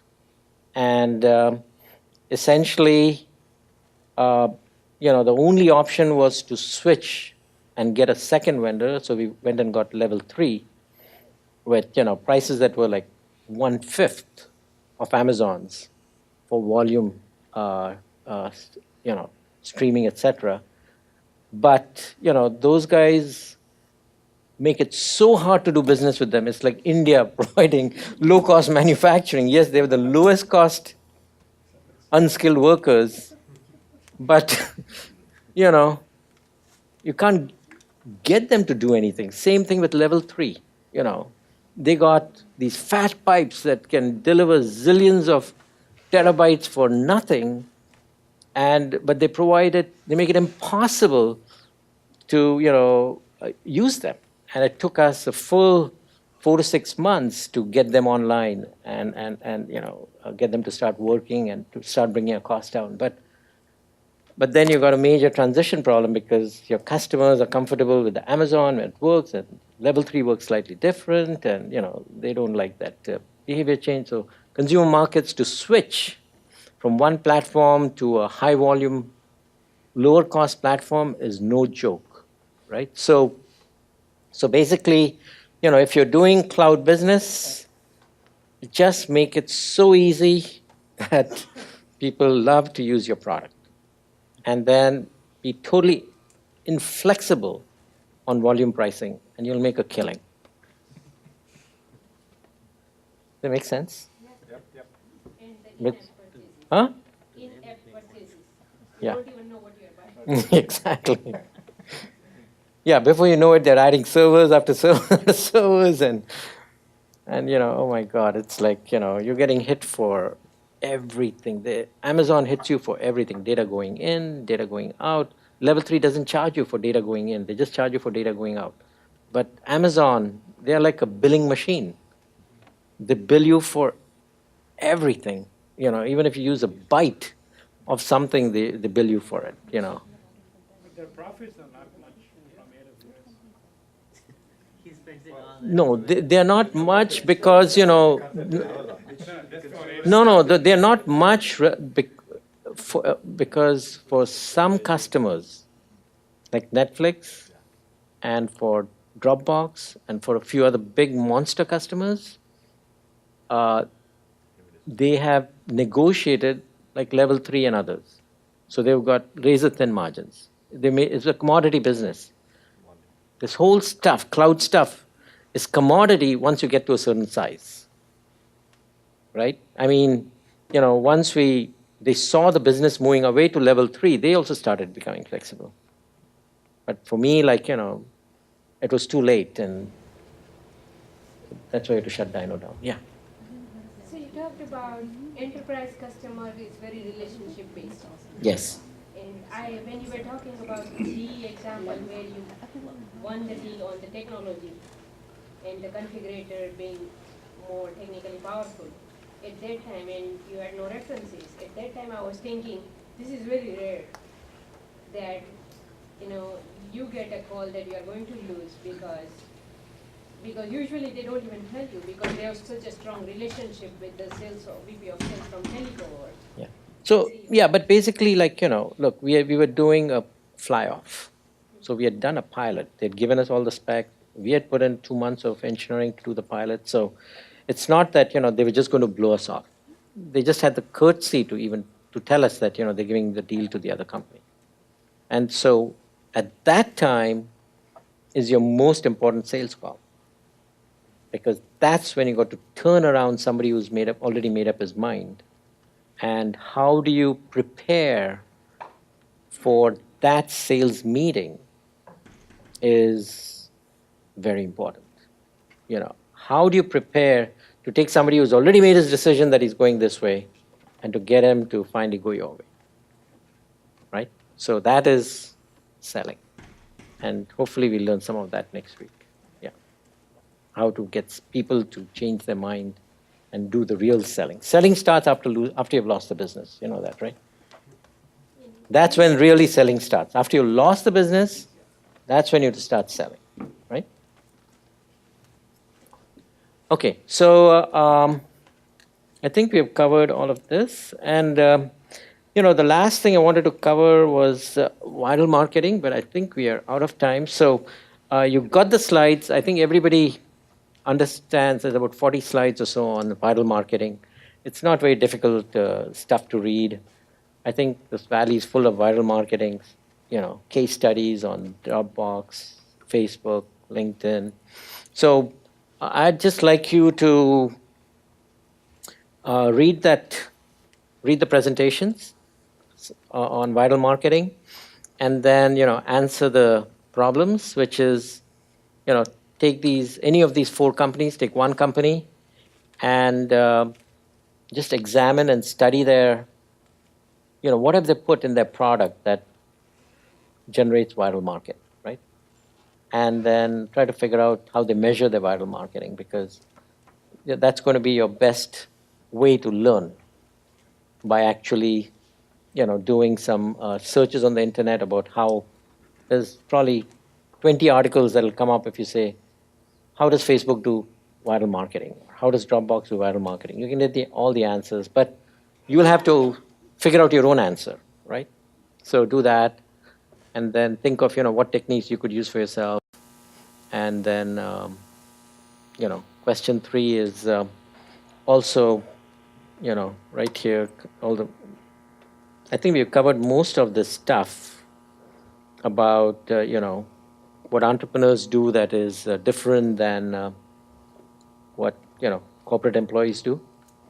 And so, try to apply that to, 3 companies that we've talked about. Okay, it's been a long 3 hours. Hope it's been useful. Good? Okay, thanks.